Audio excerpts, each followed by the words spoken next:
Taka sora Swan nine do look David Yard. The Jamin will Bioraba. No? Taka the Jamin ye Pinya me posa. Yes, or Piago, the Jamin ye got me get it, made it she. Eddie made it, whom yes, or Piap she jagged. The Jamin a Bamida lesuro. Marita Sinyakino Mudom Yaswapia Dewa Nadu di Lagom Manuda Luda Rudi Lagom Atura Rudi Lagom Naga Nagaru di Lagom Gandaba Nadu di Lagom Inye to Swabidi Mata Chapsikono Yesa Putukaya Ajin Nadu Sado Tatawa Myarudi Atitandi Shijabago E Dito Nalusado Tatawa Amyarudi Awira Yankin Yagundi Psui Adanda Usa Dambi Lene Dambi Kinwi Jagundi Psui Ata Pada Yandu Hudamyata Udayamya Meshija Gundi Psui Tabja Biza Say Sin Kinwi Jagundi Psui Awiri no Yan Hudamya Mumya Meshija Gundi Psui We had a move Nilu Javago Ipea. Yes, what Piade Hori Loga Jima Ludi Nadi Nagari Kaluni Shishi the Mia Tatawariha Jambi Kimbiro Nilu Jade, Sisi Kimbiro Nilu Jade, Tekego Chanyan Dada, Yin Chanjan Nilu Jade Adasa Bana Togedo Nilu Jaba Dole Nidan to Nalusa do Tatawa Myadudi Da Wira Yan Shija Gundi Pibi Wiharanti Nini Jaya Bago E Da Danda Usa Dambi Lene Dambi Tempiro Wiharanti Nini Jaya Bago E Da Pia Biza Sisin Ye Mudi Nedagwa Wiharanti Nini Jaya Bago E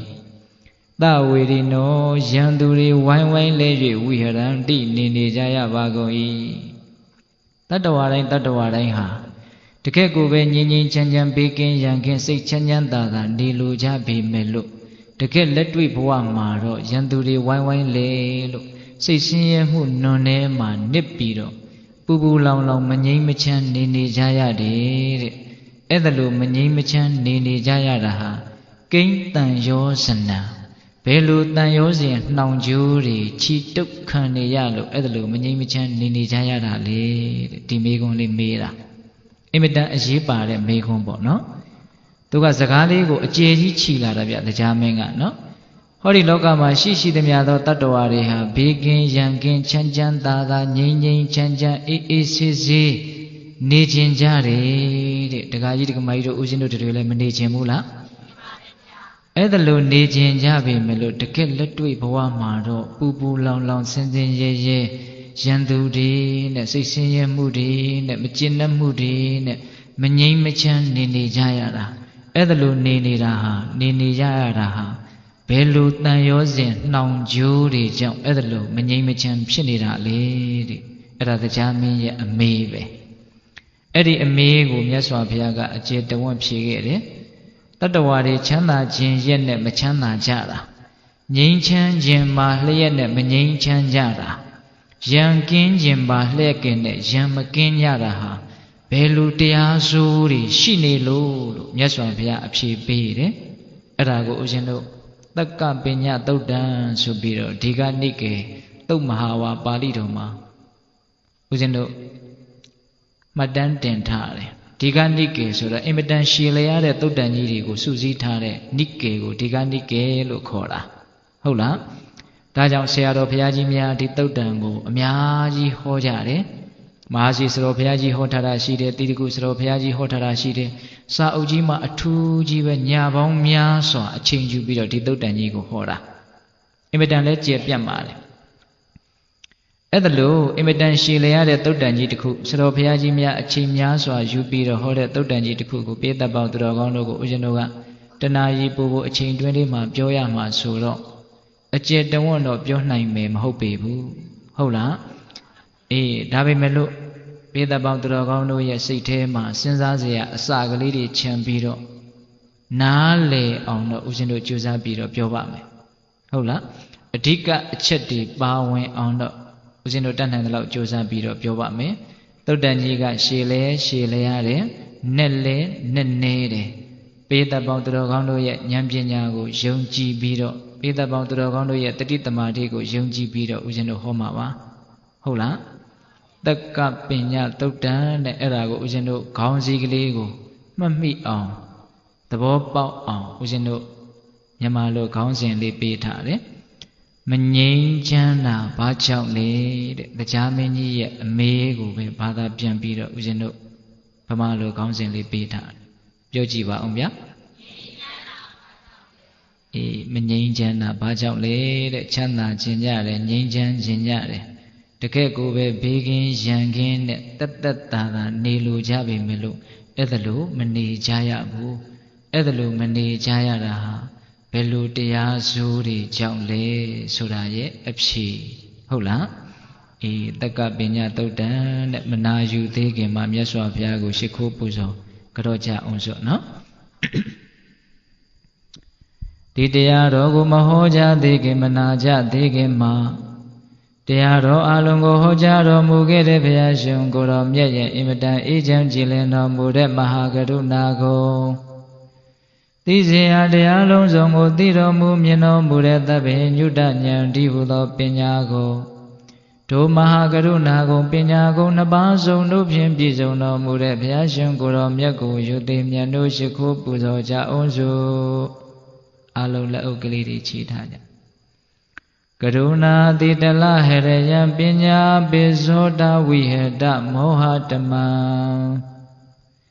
သနရမရလောကကရုဝန္တိဒုက္ကတံဂတိဝိမု ṭ ံ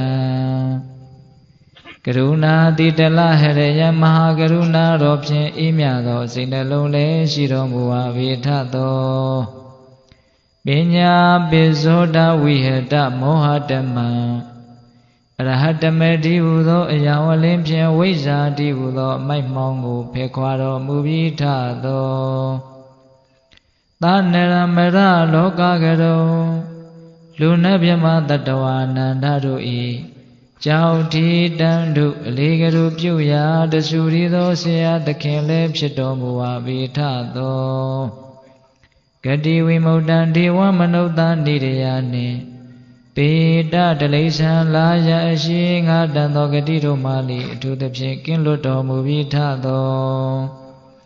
သူကတံတတ္တဝါတို့အားအကျိုးများကြောင့်ဟုတ်မှန်သောစကားကောင်းကိုသာမြတ်ဆိုတော်မူပါ၏ထသောဗုဒ္ဓံသစ္စာလေးရတရားမြတ်ကိုလက်ပေါ်တင်တာပရမညာကဲ့သို့ပြတ်သားထင်ထင်သိမြင်ပေတတ်ဘုရားရှင်ကိုယ်တော်မြတ်ကြီးကိုမေယံတရားဟောပုဂ္ဂိုလ်တရားနာပုဂ္ဂိုလ်ခေါ်ဆိုပညတ်ပရမတ်မှမူယုံနံနှဖျားဖြစ်ကြပါသောဘုရားတပည့်တော်တို့သည်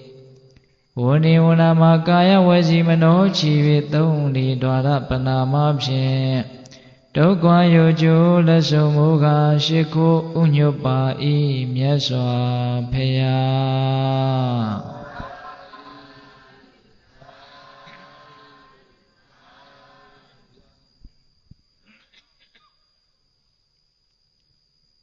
မာရိတာဘေးရန်ခတ်သိမ်းကင်းငြိမ်းတော်မူပြီးသောမြတ်စွာဘုရား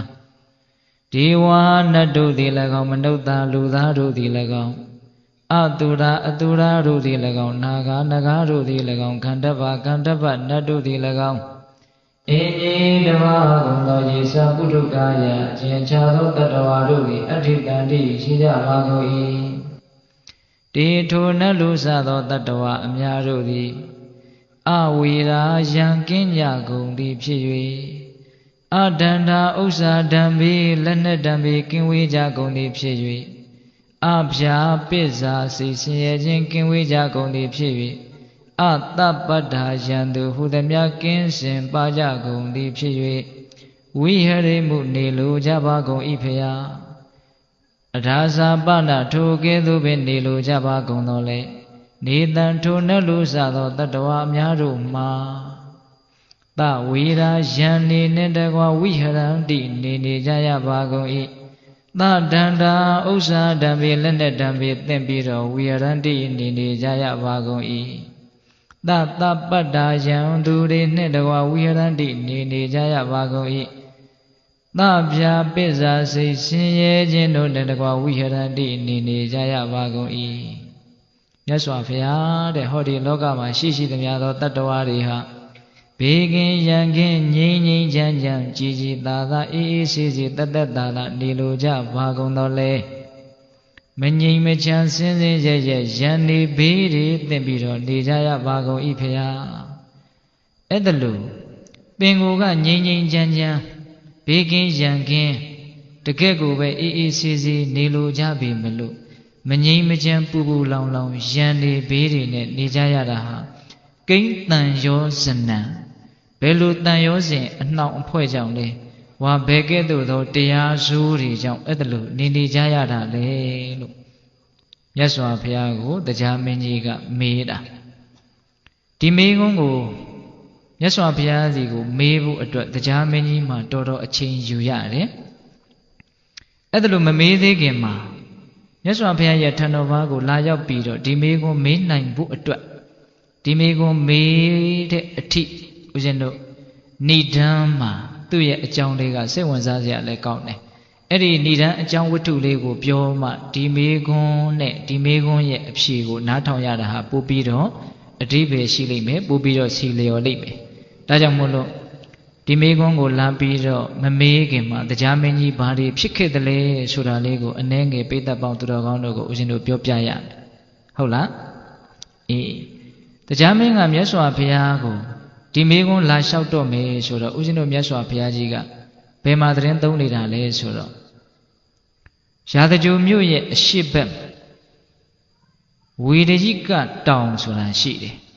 အဲ့ဒီတောင်နဘေးမှာတောင်ခပန်းမှာအိန္ဒသာလလို့အမည်ရတဲ့လှိုင်ကူကြီးရှိတယ်အဲ့ဒီလှိုင်ကူကြီးဘေးမှာနှစ်ဘဲပင်ကြီးတွေလည်းပေါက်နေတယ်လို့ဆိုတယ်နော်အဲ့ဒီနှစ်ဘဲပင်ပေါက်တဲ့ဝေဒယိတတောင်ရဲ့လှိုင်ကူကြီးထဲမှာတဘာဝအလျောက်ဖြစ်နေတဲ့မိုးလုံးလေးလိုလှိုင်ကူကြီးထဲမှာမြတ်စွာဘုရားတည်င်းသုံးနေတာတရားမင်းကမြတ်စွာဘုရားကိုအဲ့ဒီချိန်မှာအင်မတန်ဖူးမြော်ခြင်းတယ်ဘာလို့ဖူးမြော်ခြင်းတာလဲဆိုတော့သူ့မှာအင်မတန်ကြီးကျယ်တဲ့ဆင်းရဲတွေစိုးရိမ်ခြင်းတွေပူလောင်ခြင်းတွေဖြစ်နေတာဘာလို့ဖြစ်တာလဲဆိုတော့သေရမဲ့နမိတ်၅မျိုးတရားမင်းကြီးမှာထင်နေတယ်တဲ့တာဝရိန္ဒနတ်တွေသေတော့မယ်ဆိုလို့ရှိရင်တကူကြီးတဲ့နတ်တွေသေတော့မယ်ဆိုလို့ရှိရင်အဲ့ဒါလိုနမိတ်တွေထင်တယ်လို့ဆိုတယ်သူတို့ပန်ထားတဲ့နတ်ပန်းတွေညှိုးလာတယ်သူတို့ဝတ်ထားတဲ့နတ်ဝတ်နတ်စားတွေနွမ်းလာတယ်သူတို့ရဲ့လက်ကတိကြားကချွေးထွက်လာတယ်နတ်ပြည်မှာမပျော်ဘူးပြီးတော့သူတို့ရဲ့ရုပ်ရှင်အင်္ဂါတွေလည်းပဲဖောက်ပြန်လာတယ်အဲ့ဒါလိုသေမဲ့နမိတ်၅မျိုးထင်လာတော့တရားမင်းကသိတယ်သူကိုယ်သူငါတော့ဒီအင်မတန်ကြီးကျယ်တဲ့စီးသိမ်ကြီးကိုစွန့်ရတော့မှာပဲပြစ်ခဲ့ရတော့မှာပဲဒါကြောင့်အင်မတန်ပူလောင်တယ်ဒါကနည်းနည်းလေးကိုချင်းစာကြည့်ပေါ့နော်တခါကြီးဒီမှာမြတ်ဘယ်လောက်ပူလောင်မလဲဆိုတာလောကမှာတကယ်အရေးတကယ်ဘေးဆိုတာအဲ့ဒါပါပဲနော်ခုတခါဓမ္မတို့ဦးဇင်းတို့တွေကဒီဘေးအကြီးကြီးကိုမမြင်တော့ဘေးသေးသေးလေးတွေကိုဘေးကြီးတွေလို့ထင်နေတာဟုတ်လားနောက်ကကြားလိုက်နေတယ်ဆိုတာကိုမသိတော့ဆူးချစ်ခံရတာခွေးဟောင်ခံရတာကိုအကြီးကြီးလို့ထင်နေတာတောထဲမှာကြားလိုက်လို့ပြေးနေတဲ့လူတယောက်မျက်စိထဲမြင်ကြည့်စမ်းပါဗျာတောထဲမှာကြားလိုက်လို့ပြေးနေရတဲ့လူတယောက်မျက်စိထဲမြင်ကြည့်စမ်းပါအသက်လူပြီးတော့ပြေးနေရတာဟုတ်လားအဲ့ဒါကိုခွေးဟောင်ခံရတာကိုငါကိုဟောင်ရကောင်းလားလို့ရက်ပြီးတော့ဝေဖန်နေမယ်ခံစားနေမယ်ဆိုရင်ဘေးသက်ရကြားကမှီပြီးတော့ဘာလို့မှလဲကြိုက်မှာပေါ့ဗျာကြားလိုက်လို့ပြေးနေရတဲ့လူတယောက်အတွက်ဆူးချစ်ခံရတာခွေးဟောင်ခံရတာဟာကြီးကျယ်တဲ့ဒုက္ခလို့ပြောလို့ရမလားခုတရားဓမ္မတို့ဦးဇင်းတို့ရဲ့နောက်မှာသေမင်းကလိုက်နေတယ်ကြားလိုက်နေတယ်ဒါပေမဲ့အဲ့ဒီကြားလိုက်ခံနေရတယ်ဆိုတာကိုမသိတဲ့အတွက်ကြောင့်သိတော်လည်းပဲမေ့လျော့ထားတဲ့မသိခြင်းနဲ့အတူတူဖြစ်တဲ့မေ့လျော့နေတဲ့အတွက်ကြောင့်လူကဲရတာလူချီးမွမ်းတာဆိုတဲ့ခွေးဟောင်ခြင်းနဲ့တူတဲ့ကိစ္စတွေကိုအရေးထားနေတာလောကရန်ဆိုးတွေနဲ့တွေ့ခြင်းလို့ဆိုရတဲ့ဆူးချစ်ခံရတာကိုအလေးထားနေတာတကယ်စင်စစ်ဆူးချစ်တာခွေးဟောင်တာဟာကြားလိုက်ခံနေရတဲ့လူတယောက်အတွက်အရေးကြီးပါသလားအေးအရေးတွေဘာလို့ကြီးနေလဲဆိုတာအဖြေပေါ်ပြီနော်အရေးတွေဘာလို့ကြီးနေတာလဲသေမင်းဒီဟုသောကြားကြီးလိုက်ခံရတဲ့ဘေးကိုတကယ်မမြင်လို့ တကက်သေးသေးလေးဘေးကအကြီးကြီးလို့ထင်ပြီးတော့လူကိုခြောက်ခြားစေနေတာသဘောကျရဲ့လားအေးအခုလည်းပဲတရားမင်းကြီးမှာတကက်အကြီးတကက်ဘေးတွေ့ပြီနော်အေးသင်္နမိတ်၅ပါးထင်ပြီးတော့တတိပေးလာပြီအနိစ္စကပြင်းပြင်းထန်ထန်တကားခောက်လာပြီမဖွင့်လို့မရတော့ဘူးအဲ့ဒီမှာ तू အကြီးအကျယ်ပူလောင်တယ်အကြီးအကျယ်စိတ်ဆင်းရဲတယ်အဲ့တော့ तू စဉ်းစားတယ်ဒီလောက်ကြီးကျယ်တဲ့စိတ်ဆင်းရဲခြင်းကိုယ်ဆင်းရဲခြင်းနော်ဒီလောက်ကြီးကျယ်တဲ့ဒုက္ခမြတ်စွာဘုရားမှလွဲလို့ဘယ်သူမှငြိမ်းအေးစေမှာမဟုတ်ဘူးငါမြတ်စွာဘုရားဒီသွားမယ်ဆိုပြီးတော့ဘုရားဘယ်မှာသတင်းသုံးလဲလို့ तू ဘိညာဉ်သူတို့ရဲ့နတ်တကူနဲ့ကြည့်တော့မြတ်စွာဘုရားဝိရိဒတောင်ညာအိန္ဒသာလလှိုင်ကူမှာသတင်းသုံးတာကို तू တွေ့တယ်အဲ့ဒီတော့ तू ဘာလုပ်လဲဆိုတော့ဘုရားဖူးဖို့အတွက်နတ်သားနတ်သမီးတွေအများကြီးခေါ်တယ် तू ကသူတယောက်တည်းသွားတာမဟုတ်ဘူးအများကြီးခေါ်တယ်အထူးသဖြင့်ပြင်စတိခတ်ခေါင်းဆောင်တဲ့နတ်တွေအများကြီးခေါ်တယ်ဘာလို့ခေါ်တယ်လဲဆိုတော့သူကလွန်ခဲ့တဲ့2ရက်3ရက်လောက်တုန်းကဘုရားသွားဖူးသေးတယ်ဗျအဲ့ဒီတုန်းကမြတ်စွာဘုရားကသူ့ကိုဉာဏ်မရှင်သေးဘူးဆိုပြီးတော့အတွေ့မခံဘူးဖလားသမပဝင်စားနေတာသူမြတ်စွာဘုရားကိုသွားပြီးတော့ဖူးမြော်ခွင့်မရအောင်ပြန်လှည့်ခဲ့ရတာအဲ့ဒီမှာသူမှားခဲ့သေးတယ်ဘုရားနာမှာအမြဲတမ်းဖူးမြော်နေတဲ့ဝတ္တဝနမင်းကြီးရဲ့နတ်မိဘုရားဘူစတိဆိုတာရှိတယ်သူကတဂရကံအရိယာအဲ့ဒီနတ်သမီးကတဂရကံဆိုတော့ကာမဂုဏ်ကိစ္စတွေအင်မတန်နည်းတဲ့အတွက်ကြောင့်အချိန်ပြည့်နီးဖျားနာမှာရှိတယ်အဲ့ဒီဘူစတိနတ်သမီးကအဲ့ဒါတရားမင်းကဘူစတိနတ်သမီးကိုငါမြတ်စွာဘုရားရဲ့ခြေတော်အစုံကိုရှ िख ုဥချတဲ့အကြောင်းရှောက်လိုက်ပါလေလို့ပြောပြီးတော့ပြန်သွားတာအဲ့ဒါသူကစဉ်းစားတာတရားမင်းကငါဟာကျွတ်ထိုက်တဲ့ပုဂ္ဂိုလ်မဟုတ်လို့မြတ်စွာဘုရားကငါ့ကိုအတွေ့မခံတရားမဟောတာနဲ့တူပါရဲ့ဒါကြောင့်နတ်သားနတ်သမီးတွေအများကြီးသာခေါ်သွားမယ်ဆိုရင်ဟောဒီတဲကတစုံတယောက်သောပုဂ္ဂိုလ်ကတော့ကျွတ်ထိုက်တဲ့ပုဂ္ဂိုလ်ပါလိမ့်အဲ့ဒီကျွတ်ထိုက်တဲ့ပုဂ္ဂိုလ်ပါလို့ရှိရင်မြတ်စွာဘုရားဧကန္တတရားဟောမှာပဲအဲ့ဒါလို့တရားဟောရင်ငါလည်းပဲတရားနာရတာခေါင်းရဲ့ဟောဒီအကျိုးကိုမြင်လို့တရားမင်းကအဖော်တွေအများကြီးခေါ်တာဉာဏ်ကြီးတယ်နော်တရားမင်းကဟုတ်လားအမှန်ကတော့မြတ်စွာဘုရားကသူ့ကိုမကျွတ်ထိုက်လို့တရားမဟောတာမဟုတ်ပါဘူးဉာဏ်မရင့်သေးလို့တရားမဟောတာအဲ့ဒီမှာသူနတ်တွေအများကြီးခေါ်တာအဓိကကဘယ်သူကိုခေါ်လဲဆိုတော့မြတ်စွာဘုရားနဲ့ယဉ်နီးတယ်လို့သူယူဆထားတဲ့ပင်စတိခနတ်သားကိုခေါ်တာပင်စတိခဆိုတာကခေါင်းမှာစတုံးကလေးတွေ5ခုထုံထားတယ်လို့ဆိုတယ်ဒါကြောင့်သူ့ရဲ့နာမည်ကပင်စတိခပိတ္တတို့ကြားဖို့ပါတဲ့သချင်းဆိုကောင်းတဲ့နတ်သားလေဘေလူဝဆိုတဲ့ဥရှိတိမှဲ့ရောက်နတ်ဆောင်ကိုတီးပြီးတော့သချင်းဆိုတာသူသချင်းဆိုတဲ့အကြောင်းလည်းအနှဲငယ်တော့ဦးဇင်းတို့ပြောရမယ်ဟုတ်လားအဲ့ဒါလို့ပင်စတိခနတ်သားခေါင်းဆောင်ပြီးတော့နတ်သားနတ်သမီးတွေအများကြီးခြံရံပြီးတော့မြတ်စွာဘုရားကြီးကိုချဉ်ကပ်တယ်ဝိရိဒတောင်ရရောက်တော့အချင်းပင်စတိခမြတ်စွာဘုရားဆိုတဲ့ပုဂ္ဂိုလ်မြတ်ကြီးတွေဆိုတာအင်မတန်ချဉ်ကပ်ဖို့ခဲရင်တယ်ဒါကြောင့်သင်အရင်လက်ဦးသွားပြီးတော့မြတ်စွာဘုရားကိုခွင့်ပြုအောင်တောင်းပန်ပါအောင်ပြီးမှငါနောက်ကလာခဲ့ပါမယ်မြတ်စွာဘုရားကိုဖူးမြော်ပါမယ်ဒါဂုံတရေရှိလူကြီးလူကောင်းတို့ရဲ့လှုပ်ထုံးလုံနည်းသဘောမျိုးပေါ့လေဟုတ်လားရှေ့ပြေးကလေးအဲ့ဒီလိုနတ်သားတွေနတ်သမီးတွေပြင်စတိခါတို့အုပ်စုတရားမင်းတို့အုပ်စုအဲ့ဒီတောင်ရံကိုရောက်သွားတော့ညာချမ်းအယောင်တွေကိုလင်းထိန်ပြီးတော့ကောင်းကင်တစ်ခုလုံးဝင်းထိန်နေတာအဲ့ဒါအနာနာမှာရှိတဲ့ဆွမ်းခံရွာကဒကာဒကမတွေကသိတယ်တကူကြီးတဲ့နတ်တွေပြမာတွေမြတ်စွာဘုရားကိုစီကပ်နေတာတို့ကိုးကွယ်တဲ့မြတ်စွာဘုရားကဒီလိုဘုရားမျိုးလို့အင်မတန်ပျော်တယ်အင်မတန်ကြည်နူးတယ်အင်မတန်ဝမ်းသာတယ်ဟုတ်လားအေးအဲ့ဒီလိုတရားမင်းကပင်စတိခကိုအရင်လွှတ်တော့ပင်စတိခကဘေလူဝနတ်ဆောင်ကိုပိုက်ပြီးတော့ဘုရားရှင်ထံတော်ဘာမှာနတ်ဆောင်ကိုတီးပြီးတော့တခြင်းဆိုတယ်တဲ့ဘယ်လိုတခြင်းမျိုးလဲဆိုတော့သူ့ရဲ့တခြင်းကဘုရားဂုံနဲ့ဆက်သောတရားဂုံနဲ့ဆက်သောတန်ဃာဂုံနဲ့ဆက်သောယဟန္တာတို့ရဲ့ဂုံနဲ့ဆက်သောကာမဂုံနဲ့ဆက်သောတဲ့အဲ့ဒီလိုမျိုးအဓိပ္ပာယ်တွေပါတဲ့တခြင်းကိုဆိုတာသူကဒီပင်စတိခဆိုတဲ့နတ်သားကတိမ်ပရုနတ်မင်းကြီးရဲ့သမီးသူရိယဝစ္စတာဆိုတဲ့နတ်သမီးကိုတစ်ဖက်သက်သူကမျက်နှိုးနေတာဒါပေမဲ့အဲ့ဒီနတ်သမီးကသူ့ကိုမကြိုက်ဘူးဒါကြောင့်သူကတခြင်းစဆိုတဲ့ကဘယ်လိုဆိုလဲနည်းနည်းလေးတော့ဦးဇင်းရွတ်ပြမယ်နော်ဘဟုတုတ္တမဟုတ်လားငါသည်တဲ့ တိမ်ပရုနတ်မင်းကြီးကိုရှ िख ိုးပါ၏ဘာဘူးလို့လဲဆိုတော့ဒီလောက်ချောဒီလောက်လှတဲ့နတ်သမီးဟာဒီနတ်မင်းကြီးကြောင့်ငါမြင်ခွင့်ရတာဒါကြောင့်တိမ်ပရုနတ်မင်းကြီးကိုငါရှ िख ိုးပါ၏ချွေးထွက်လောက်အောင်အိုက်နေတဲ့ပုဂ္ဂိုလ်ဟာလေနူအေးလေးကိုတန်းတသလိုမျိုးအတော်ပြောတတ်တယ်ဗျာသိလားနော်ယဟန္တာအရှင်မြတ်ဟာနိဗ္ဗာန်ကိုတန်းတသလိုမျိုးဒါလည်းပါတာပဲသူကအင်မတန်ဆာလောင်းနေတဲ့လူဟာအစာဟာရကိုမှုတ်သိပ်တယ်လို့မျိုးရေငတ်နေတဲ့လူဟာရေကိုတန်းတတယ်လို့မျိုးငါဟာသူရိယဝိသတာကိုတန်းတတယ်အဲ့ဒါတွေပါတာသူကနော်အများကြီးပဲသူပြောထားတာတွေဂါထာတွေမှအများကြီးပဲဟိုငမားကြီးကိုမြုံမိတဲ့ငါဟာမထွေးနိုင်မမြုံနိုင်ဖြစ်နေတယ်လို့မျိုးငါဒုက္ခတွေရောက်နေပြီဒါတွေလည်းပါတယ်မှုံရစ်နေတဲ့ဆင်းပြောင်းဟာဘာကိုမှမသိနိုင်မမြင်နိုင်မဲနဲ့သူထင်ရလို့တယ်လို့မျိုးငါဟာဒုက္ခတွေရောက်နေပြီယဟန္တာကိုလှူရတဲ့အလူဟာနည်းနည်းလေးစေတနာလေးဖြစ်ပေမလို့အများကြီးသောအကျိုးတွေကိုပေးပြီးတော့ကြီးထွားလာတယ်လို့မျိုးသူရိယဝိသတာကိုမျက်နှိုးတဲ့စိတ်တွေကငါမှအများကြီးကြီးထွားလာပြီအဲ့ဒါတွေပါတယ်အဲ့ဒီမှာသူ့ရဲ့တခြင်းတွေဦးဇင်းတို့ကုံအောင်ပြောရင်ဆုံးမှာမဟုတ်ဘူးသိလားအဲ့ဒီမှာမြတ်စွာဘုရားကသူ့တခြင်းဆုံးတော့ချီးမွမ်းတယ်တခြင်းတန်ကိုချီးမွမ်းတယ်ပိစတိခါတဲ့ဒီတခြင်းတွေကိုဘယ်တော့မှမင်းတီးကုန်းထားလေတဲ့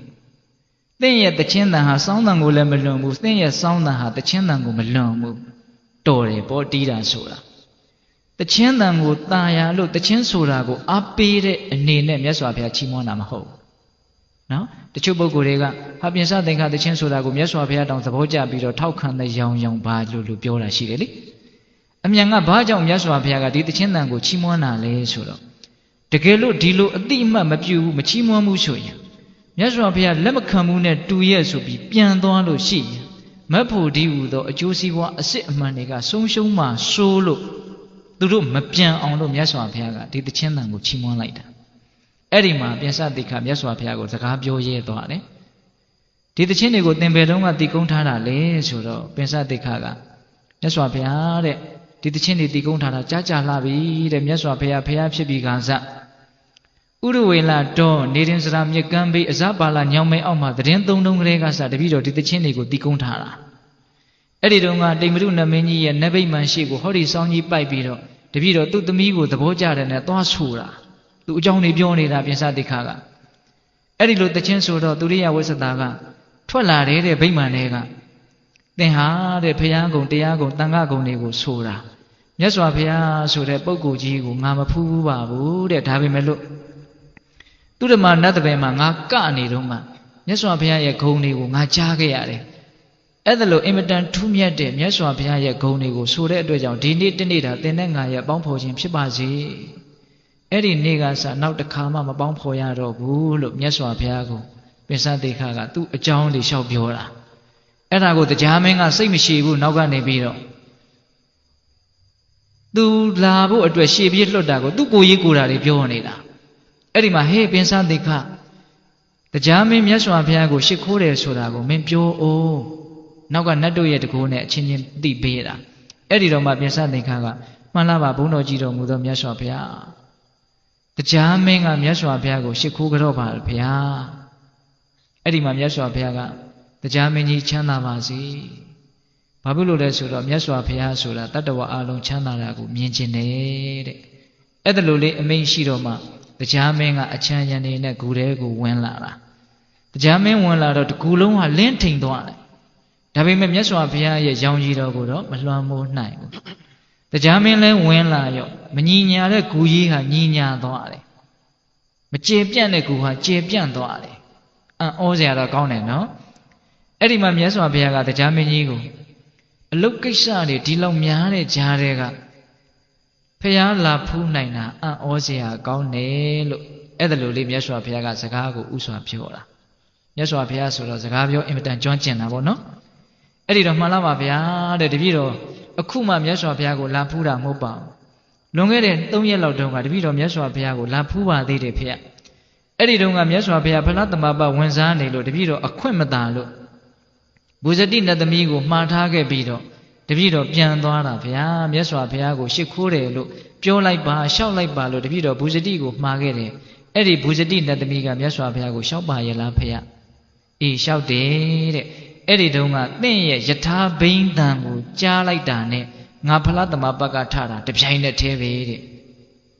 ယထာဘိနံကိုကြားလို့ဖလားသမပတ်ကထတာတော့မဟုတ်ဘူးတိုက်ဆိုင်မှုပေါ့နော်အဲ့ဒီလိုမြတ်စွာဘုရားကအမိန့်ရှိတော့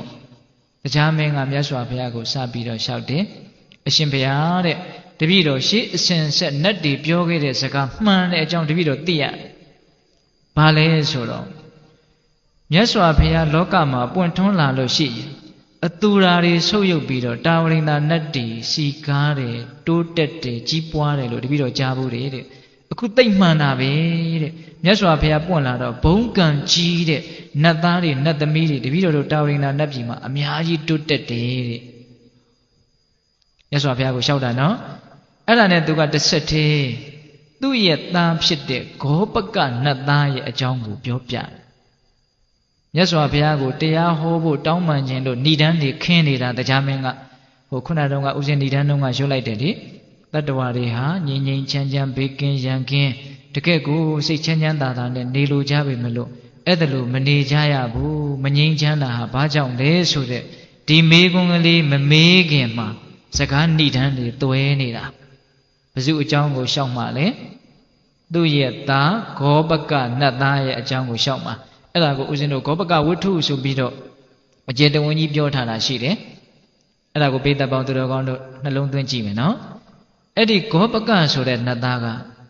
သူကတာကီဝင်မင်းသမီးအရင်ဘဝကမိန်းမဂောပိကာတဲ့ကပိလဝတ်ပြည်ကဖះကိုကြည်ညိုတယ်တရားကိုကြည်ညိုတယ်တန်ခါကိုကြည်ညိုတယ်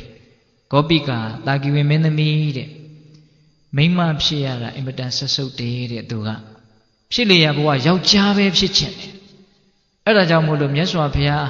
ဒီယတနာမြတ်သုံးပါးကိုကိုယ်ွယ်ရှိကပ်ရင်းနဲ့ယောက်ျားဖြစ်ရဖြစ်ကြောင်းအကျင့်ကိုသူကျင့်တယ်နော်အဲ့ဒါလို့သူဘာသာရေးကိုကိုင်းဆိုင်ပြီးတော့တကယ်စိတ်ကောင်းနှလုံးကောင်းနဲ့နေလာရင်းနဲ့သေတော့တရားမင်းရဲ့သားယောက်ျားဖြစ်တယ်နတ်သားဖြစ်တယ်နော်နတ်သားဖြစ်တော့ဒီနေ့နတ်စည်းစိမ်ခံစားရင်းနဲ့ကကြည်တဲ့ဂန္ဓပနတ်အဖွဲ့ကြီးတစ်ဖွဲ့တရားမင်းအမှုရှိတဲ့တရားရဲ့ဆွေတွေမျိုးတွေဒီကြီးကျယ်တဲ့စီးစိမ်ရှိတဲ့နတ်တွေကိုဖြောပြေဖို့အတွက်ပေါ့ဗျာလူလောကကြီးလိုပါပဲဟုတ်လားဖြောပြေဖို့အတွက်အဲ့ဒီဂန္ဓပကကြည်တဲ့နတ်အဖွဲ့ကြီးတစ်ဖွဲ့ရောက်လာတယ်အဲ့တီးကြမှုကြဆူကြကကြပေါ့လေအဲ့ဒီကကြည်တဲ့နတ်ကနေတဲ့နတ်တွေထဲမှာထူးထူးခြားခြားကကြည်တဲ့ဂန္ဓပနတ်3ယောက်ကဒီပြင်နတ်တွေတဲ့ပူပြီးတော့အယောင်အဝါတွေထွက်နေတယ်တဲ့အဲ့ဒါကိုဂောပကနတ်သားကအဲ့ဒီကကြည်တဲ့အဖွဲကြီးရဲ့ကနေပုံဆိုနေပုံတွေကိုကြည့်ရှုခံစားရင်းနဲ့တတိထားမိဟာဟိုနတ်3ယောက်ကဒီပြင်နတ်တွေတဲ့ပူပြီးတော့အယောင်တွေထွက်နေပါလားအဲ့ဒါနဲ့ထပ်ပြီးတော့သူစဉ်းစားတယ်ဘာလို့ဒီအယောင်တွေကထွက်နေတာတော့ဘာလို့သူတို့ကသူများနဲ့မတူတာတော့စဉ်းစားလိုက်တော့အဲ့ဒီဂန္ဓပနတ်3ယောက်ကအရင်ဘဝကယဟန်နေသေးလို့ယဟန်နေပြန်တော်မူလို့ဖြစ်လာတာတဲ့အရင်ဘဝကယဟန်နေတယ်ဘေးယဟန်နေလဲလို့ဆက်ပြီးတော့စဉ်းစားလိုက်တော့အဲ့ဒီဂောပိကမင်းသမီးဘဝကသူ့အိမ်မှာသူဆွန်းလောင်းခဲ့တဲ့သူ့ရဲ့ဆရာဘုန်းကြီးတွေဖြစ်နေတယ်တဲ့ဗျဒကာကြီးဒကာမကြီးမြတ်နော်တပည့်ဖြစ်တဲ့ဒကမကနတ်သားဖြစ်ပြီးတော့ဆရာဖြစ်တဲ့ဘုန်းတော်ကြီးတွေကအဲ့ဒီနတ်သားကိုဖြောပြေရတဲ့ဂန္ဓပနတ်အောက်ကျတဲ့နတ်အမျိုးအနွယ်ညံ့တဲ့နတ်ဖြစ်နေတာဘယ်လိုမှမခံကျင်ဘူးအဲ့ဒီဂောပကနတ်သားကကြည်စမ်းငါကိုးကွယ်ခဲ့တဲ့ငါဆရာတွေငါဆွန်းလောင်းခဲ့တဲ့ငါဆရာတွေမြတ်စွာဘုရားရဲ့တရားတော်ဆိုတာမြင့်မြတ်ရာကိုဥတည်ပြီးတော့မြင့်မြတ်တဲ့မြင့်မြတ်တဲ့ဘက်ကိုရောက်အောင်ပို့တဲ့တရားပါဘယ်နဲ့ကြောင့်နှိမ့်ကြတဲ့နေရာကိုရောက်လာတာတော့အဲ့ဒါနဲ့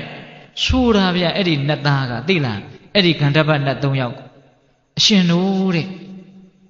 အရင်ဘဝကယဟန်နေငါသိတယ်တဲ့မြတ်စွာဘုရားရဲ့မြင့်မြတ်ရာမြင့်မြတ်ကြောင်းကိုညွှန်ပြတဲ့တရားတွေကိုဘယ်ဘက်ကိုမြန်ညံဥလှည့်ပြီးတော့နာခဲ့တာလေတဲ့ဟောဒီစကားလေးသတိထားကြရတော့ဒကမာကြီးများတရားဆိုတာမြင့်တဲ့နေရာကိုပို့ဖို့မြတ်တဲ့မြတ်တဲ့နေရာကိုပို့ဖို့အဲ့ဒါလို့မြင့်မြတ်တဲ့ဘက်ကိုညွှန်ပြနိုင်တဲ့တွန်းပို့နိုင်တဲ့တရားကိုလက်ငင်းတွေ့နေရပါလှဲ့ကနဲ့နှိမ့်ကြတဲ့ဘက်ကိုရောက်သွားမယ်ဆိုရင်ကိုညံ့တာပေါ့ဟုတ်လားတခါကြီးမိုင်မြအေးအခုလည်းပဲယဟန်တော်တွေယဟန်မှာရိုးရိုးမဟုတ်ဘူးသီလလည်းစင်ကြယ်တဲ့ဗျာ ဇံအဘိညာဉ်နဲ့လည်းရခဲ့တဲ့အဲ့ဒီဇံအဘိညာဉ်လက်ရှိနဲ့သိမယ်ဆိုရင်တောင်မှပြမပြေရောက်နိုင်တယ်ဒါပေမဲ့ဘာဖြစ်နေတာကန္တပ္ပနတ်ဖြစ်နေတာကခြေတဲ့နတ်ဖြစ်တာကခြေတဲ့ဆိုတာပြတ်တယ်သူများခံစားဖို့အတွက်ဖြိုးပြေးပေးရတာဆိုတော့အောက်ကျတာပေါ့ဟင်ဒကာကြီးဒီမကြီးများအေးအဲ့ဒီမှာသူပြောတဲ့စကားဂောပကနတ်သားပြောတဲ့စကားလေးမှတ်ရမယ်နော်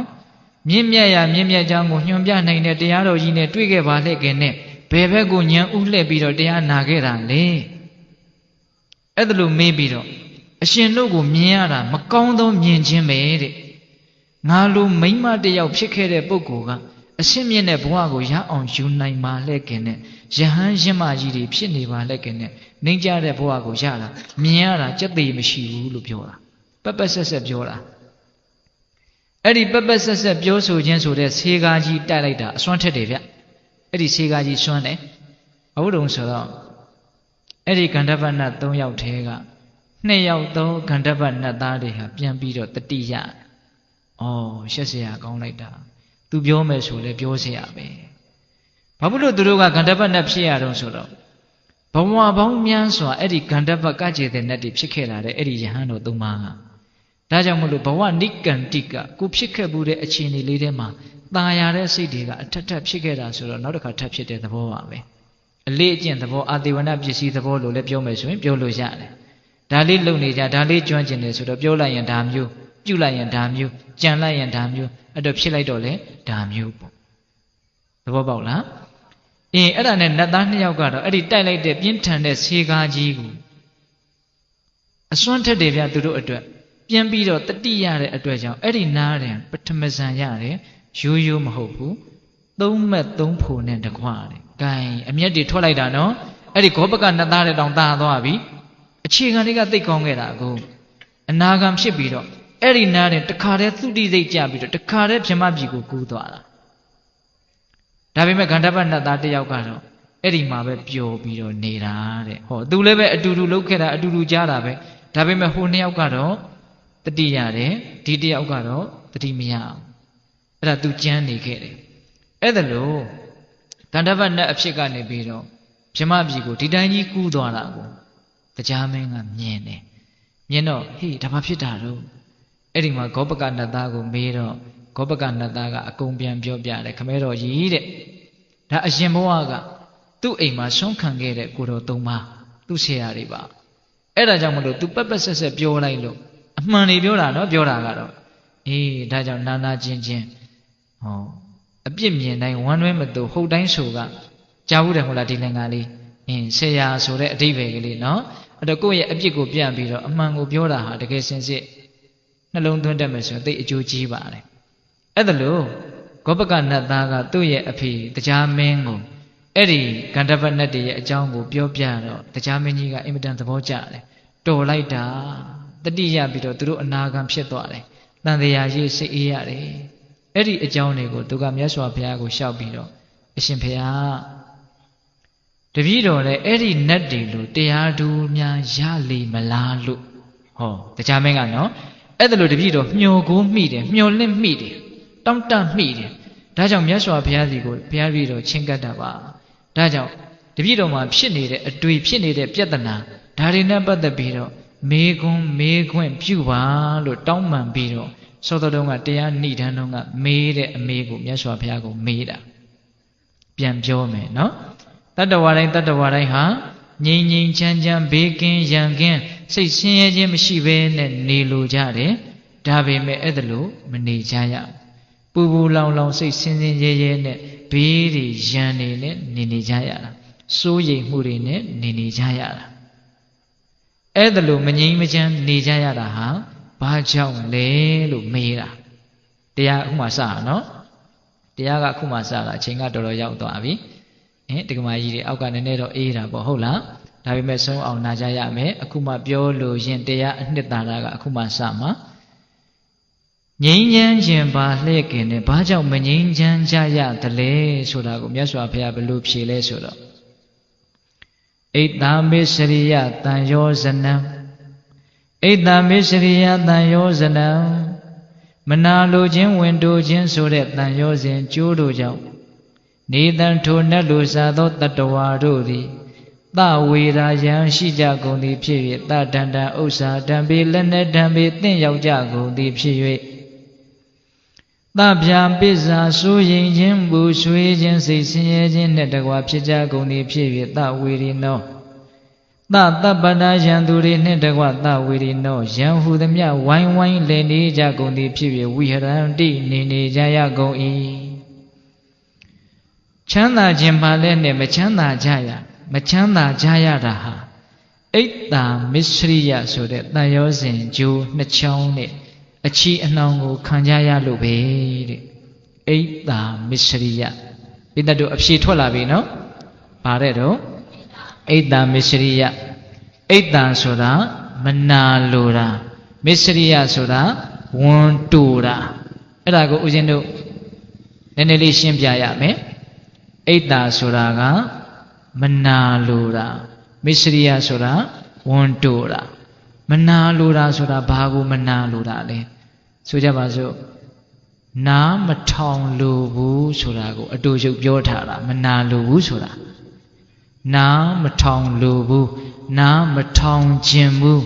နားမထောင်နိုင်ဘူးဘာတွေကိုနားမထောင်နိုင်တာလဲဘာတွေကိုနားမထောင်ခြင်းတာလဲဘာတွေကိုနားမထောင်လိုတာလဲသူများကြည်ပွားတာသူများချမ်းသာတာသူများကိုယ့်ထက်သာတာကိုနားမထောင်လိုဘူးအဲ့ဒါပုထုဇဉ်တို့ရဲ့ပင်ကိုယ်သဘောပဲ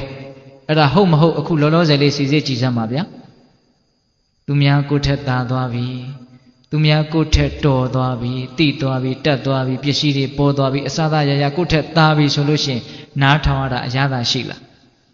ပြောတဲ့လူကပြောလို့သာအာနာလို့တော်၎င်းကြောက်လို့တော်၎င်းမကောင်းတတ်လို့တော်၎င်းအမျိုးမျိုးသောအကြောင်းကြောင့်အောင့်ဤပြီးတော့နားထောင်နေရပေမလို့စိတ်ထဲမှာနားမထောင်လို့တဲ့စိတ်ကတော့ရှိနေတယ်အဲ့ဒါဘာခေါ်မလဲအဲ့ဒါအိတ်တာပဲအဲ့ဒါအိတ်တာပဲဗျအဲ့ဒီမနာလို့တဲ့သဘောက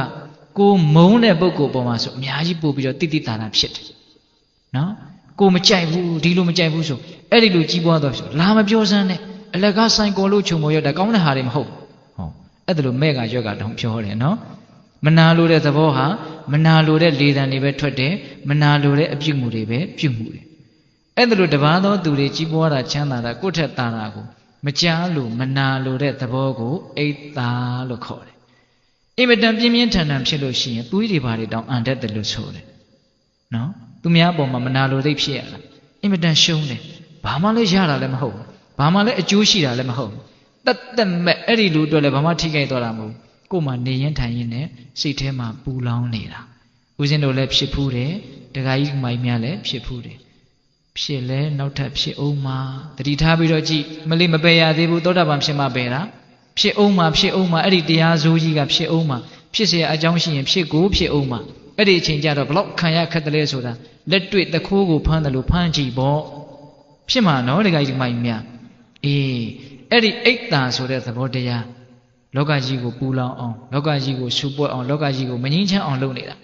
နောက်ထပ်မစ္စရိယဆိုတာဘာလဲဝန်တိုတာဘာကိုဝန်တိုတာလဲဆိုတော့ကိုပိုင်နေဆိုင်နေလို့သတ်မှတ်ထားတဲ့သက်ရှိသက်မဲ့တွေနဲ့ပတ်သက်လာလို့ရှိရင်သူများနဲ့လုံးဝမဆက်စေခြင်းဘူးသူများနဲ့လုံးဝမပတ်သက်စေခြင်းဘူးနည်းနည်းလေးမှအထိမခံနိုင်ဘူးအကြည့်မခံနိုင်ဘူးတကယ်မျက်နှိုးလာလို့ရှိရင်အကြည့်တောင်မခံနိုင်ဘူးအထိမပြောနဲ့ဟုတ်လားအပိုင်ဆိုတာဝေလာဝေးနော်ဒါငါဟာလို့သတ်မှတ်လို့ရတဲ့အရာမှန်သမျှနဲ့သက်ရှိပဲဖြစ်ဖြစ်သက်မဲ့ပဲဖြစ်ဖြစ်အဲ့ဒါကိုတစုံတစ်ယောက်ကမျက်စောင်းထိုးလာပြီးဆိုစပြီးတော့လှုပ်လာပြီပေးရတော့မှနဲ့တူတယ်ပတ်သက်တော့မှနဲ့တူတယ်ဆိုရင်စိတ်ထဲမှာထိတ်လန့်လာတယ်တုန်လှုပ်လာတယ်တတ်နိုင်သမျှကာကွယ်ဖို့ကြိုးစားရတယ်နေရင်ထိုင်ရင်အဲ့ဒီလူဟာကိုယ်ရန်သူဖြစ်တော့မှာဘာလဲဝန်တိုတာအဲ့ဒီဝန်တိုတဲ့သဘောဦးဇင်းတို့ယဟန်လောကမှာအများကြီးပို့ပြီးတော့ဖြစ်တတ်တယ်ဒါကြောင့်ဦးဇင်းတို့ကျမ်းဂန်တွေထဲမှာလည်းပဲယဟန်တော်တွေအတွက်ပဲမစ္စရိယနဲ့ပတ်သက်ပြီးတော့၅မျိုးလောက်တော့ဟောထားတာရှိတယ်ဗျဟုတ်လားအာဝါဒမစ္စရိယတဲ့ကိုယ်နေရာလေးသူများလာနေမကြိုက်ဘူး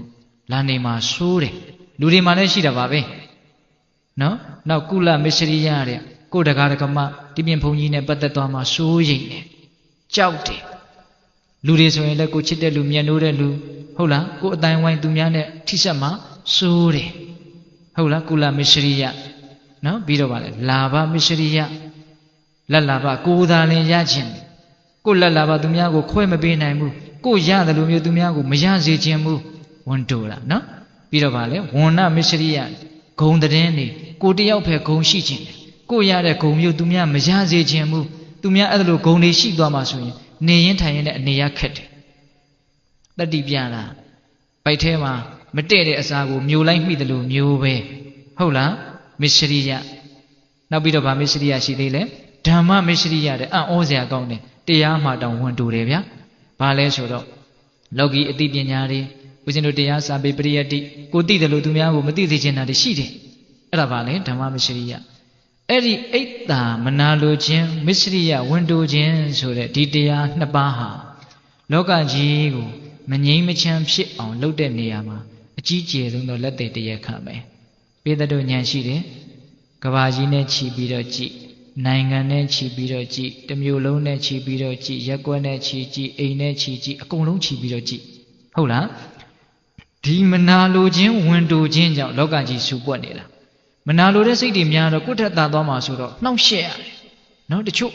လူမိုင်ငှားပြီးတော့တတ်တဲ့အဆင့်တောင်ရောက်တယ်ဟိုတုန်းကကြားဘူးတယ်ဟိုစကိတ်စီးချန်ပီယံရေခဲပြင်စကိတ်စီးတာပြိုင်ရတာလေနောက်ထပ်လူတစ်ယောက်ကကောင်မလေးတစ်ယောက်ကတအားအလားလာကောင်းတော့အရင်ချန်ပီယံကလူမိုက်ကိုငွေပေးပြီးတော့ခြေထောက်ကိုချိုးခိုင်းတာဒီကဘာကြီးမှာအဲ့ဒါမျိုးတွေအများကြီးရှိတယ်နော်ဒါဘယ်တရားကဖြစ်တာလဲ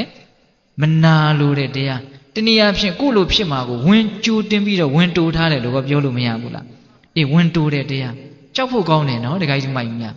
အဲ့ဒါလို့ကိုယ့်ထက်သာသွားမှာဆိုးလို့နှောင့်ယှက်နေတာဆိုကြပါစို့ဈေးထဲမှာဆိုရင်ပို့ပြီးတော့သိတာတယ်လို့ထင်တယ်ဈေးတဲ့အချင်းချင်းဟိုဘက်ဆိုင်ကတိတ်ရောင်းကောင်းနေပြီဆိုရင်ဒီဘက်ကနေရင်ထိုင်ရင်လည်းအကုသိုလ်တက်တယ်ဦးဇင်းကိုဈေးတွေကအဲ့ဒါမျိုးခဏတိုင်းပြောဘူးတယ်အဲ့ဒါသူတို့ရိုးသားတယ်လို့ပြောရမှာပေါ့နော်ဟုတ်လားကိုယ့်ထက်ရောင်းကောင်းတယ်ဆိုရင်စိတ်ထဲမှာနေရထိုင်ရတာဟန်မရဘူးနော်အဲ့ဒါလိုမျိုးအဲ့ဒါကမနာလိုတဲ့ကိစ္စကစိတ်ထဲတင်ဖြစ်နေရင်တော်သေးတယ်နော်ဗဇက်ပေါ်ထိတက်လာပြီလက်ပေါ်ထိနှောင့်ယှက်မဲ့အဆင့်ရောက်လာပြီဆိုတော့ကြောက်စရာမကောင်းဘူးလားကြောက်စရာကောင်းတယ်အဲ့ဒီဝင်တိုတဲ့အဆင့်ကလည်းအကြီးကြီးဖြစ်လာရင်အင်မတန်ကြောက်စရာကောင်းတယ်ပြစ္ဆုတ်ပန်တန်တရားနှစ်ဖြာဆင်းရဲစေတယ်ပေးတတ်တို့သိပါတယ်လောတကတိတ်တကြားဘူးတယ်နော်အရင်ဘဝကယဟန္တာမထေရကိုသူ့ရဲ့တကာကကြည်ညိုတော့သူမကြည်နပ်ဘူးမခံနိုင်ဘူးအဲ့ဒါနဲ့တက်ကယ်ချောင်းနဲ့ခေါင်းလောင်းထိုးစားတဲ့ကတော့တက်ကယ်ချောင်းနဲ့ခေါင်းလောင်းထိုးတယ်လို့မပါပါဘူးလက်သေးကလေးနဲ့သွားချစ်တာတဲ့ခေါင်းလောင်းကိုဟိုကြတော့တကားစီရောက်တော့ပြောမှလေမင်းကသာကြည်ညိုနေတာပါကွာမင်းဖုန်းကြီးကငါခေါင်းလောင်းထိုးတာတော့မနိုးဘူးဟာဟုတ်လားကျောင်းတကားကိုလည်းသွားပြီးတော့အသားလေးလက်သေးလေးနဲ့သွားပြီးတော့ချစ်တယ်ဟုတ်လားငါတကားတွေခောက်ခဲ့ပါတယ်ကွာမှုသားလွတ်ယုံပေါ့နော်နောက်တော့ကျောင်းတကားကအရှင်ဘုရားအဲ့ဒါလို့ဆိုလို့ရှိရင်လည်းခရီးပန်းလို့နေမှာပါဖေရတပည့်တော်ဆွန်းလေးလှူပြရဆိုပြီးတော့မုံမုံမြက်မြက်ဆွန်းဟင်းတွေတပိတ်ထဲထည့်ပြီးတော့လောင်းလိုက်တာအဲ့ဒီကြမှာဒုက္ခရောက်တာကိုမနာလိုတဲ့ကိုမုန်းတဲ့လူစားမဲ့ဆွန်းဟင်းကိုကိုယ်တိုင်တည်ခဲ့ရပြီအဲ့ဒီကြတော့မှအကြီးကျယ်ဒုက္ခဖြစ်တာဘယ်လိုမှမအောင်နိုင်ဘူးမဆောင်စည်းနိုင်ဘူးသူဉာဏ်ရှိတဲ့ယဟန်တစ်ပါးနော်သီလလည်းပြည့်စုံတယ်ဒါပေမဲ့အိတ်တမစ္စရိယတရားနှိမ့်ဆက်လာတော့အဲ့ဒီဆွန်းနေဟင်းတွေကိုလေမိကြီးခဲတွေရှိတဲ့ပြာပုံတွေကိုတွန်းပြီးတော့ဖုံးထားလိုက်တာယူမသွားနိုင်ဘူးကြောင်းရောက်တော့အဲ့ဒီယဟန်ကမရှိတော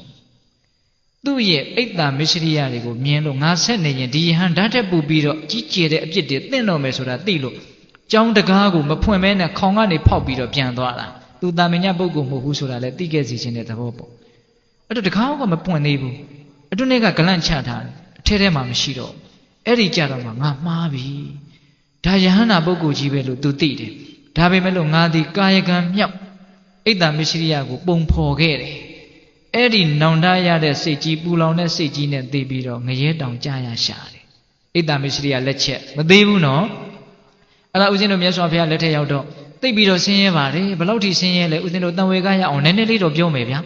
အိတ်တမစ္စရိယအကြောင်းနည်းနည်းလေးတော့ပြောမယ်နော်သူကဘယ်မှာရွာကြီးတရွာတောင်းစားတဲ့ရွာကြီးတရွာအင်မတန်ကြီးတဲ့ရွာကြီးတရွာမှာသူ့အမေပိုက်ထဲကိုသူရောက်တဲ့နေ့ကစပြီးတော့အဲ့ဒီရွာအဆင်မပြေဘူးနော်အဲ့ဒါနဲ့တရွာလုံးတို့လှုပ်လှုပ်ကန်လို့လုပ်ငန်းအဆင်မပြေဘူးဆိုရွာကိုတဝက်ခွဲလိုက်တယ်ကာလကံဒီမှရှာသူပါတဲ့ဘက်ကအဆင်မပြေဘူးအဲ့လိုနဲ့တဝက်ချင်းခွဲတာသူတို့တအိမ်နဲ့ပဲကြံ့တယ် နောက်တော့သူ့အဖေမိသားစုတွေကသူ့အမေကိုပါပြစ်သွားတာမင်းဒီကလေးကိုဝင်တည်တဲ့နေ့ကစဒုက္ခရောက်တယ်ဆိုအဲ့မှာဒီကလေးမွေးတဲ့နေ့ကစပြီးတော့အမေဒုက္ခရောက်တယ်အမေဆိုတော့ပြစ်လည်းမပြစ်ရဘူးဒါပေမဲ့ရေရှည်ဘလို့မှဒီသားကိုမွေးမြူလို့သူမစွမ်းနိုင်ဘူးအဲ့ဒါနဲ့မတ်တက်ပြေးလေးအရွယ်မှာခွက်ကလေးတစ်ခုပေးပြီးတော့ဟိုအိမ်ကတိတ်စေတနာကောင်းတယ်ငါသားသွားတောင်းကြည့်လွတ်ပြီးတော့မအေကကိုလွတ်ယုံပြေးတာအဲ့ဒီကနေ့ကစပြီးတော့ဟိုသူများအိမ်ကထမင်းလုံးဟင်းလုံးပကံဆေးလို့ကြတာလေးကိုငှက်တီကြီးတွေကောက်တယ်လို့တလုံးချင်းကောက်ပြီးတော့သူ့ရဲ့အသက်ကိုဆက်ခဲ့ရတာဒါပေမဲ့ယဟန္တာဖြစ်နိုင်တဲ့တတ္တိဖြစ်မဲ့ပါရမီကသူ့ရဲ့ဝမ်းထဲမှာဟိုအလုံးပိတ်ထားတဲ့အိုးထဲမှာဖျောင်းနိုင်မီလေးထွန်းထားတယ်လို့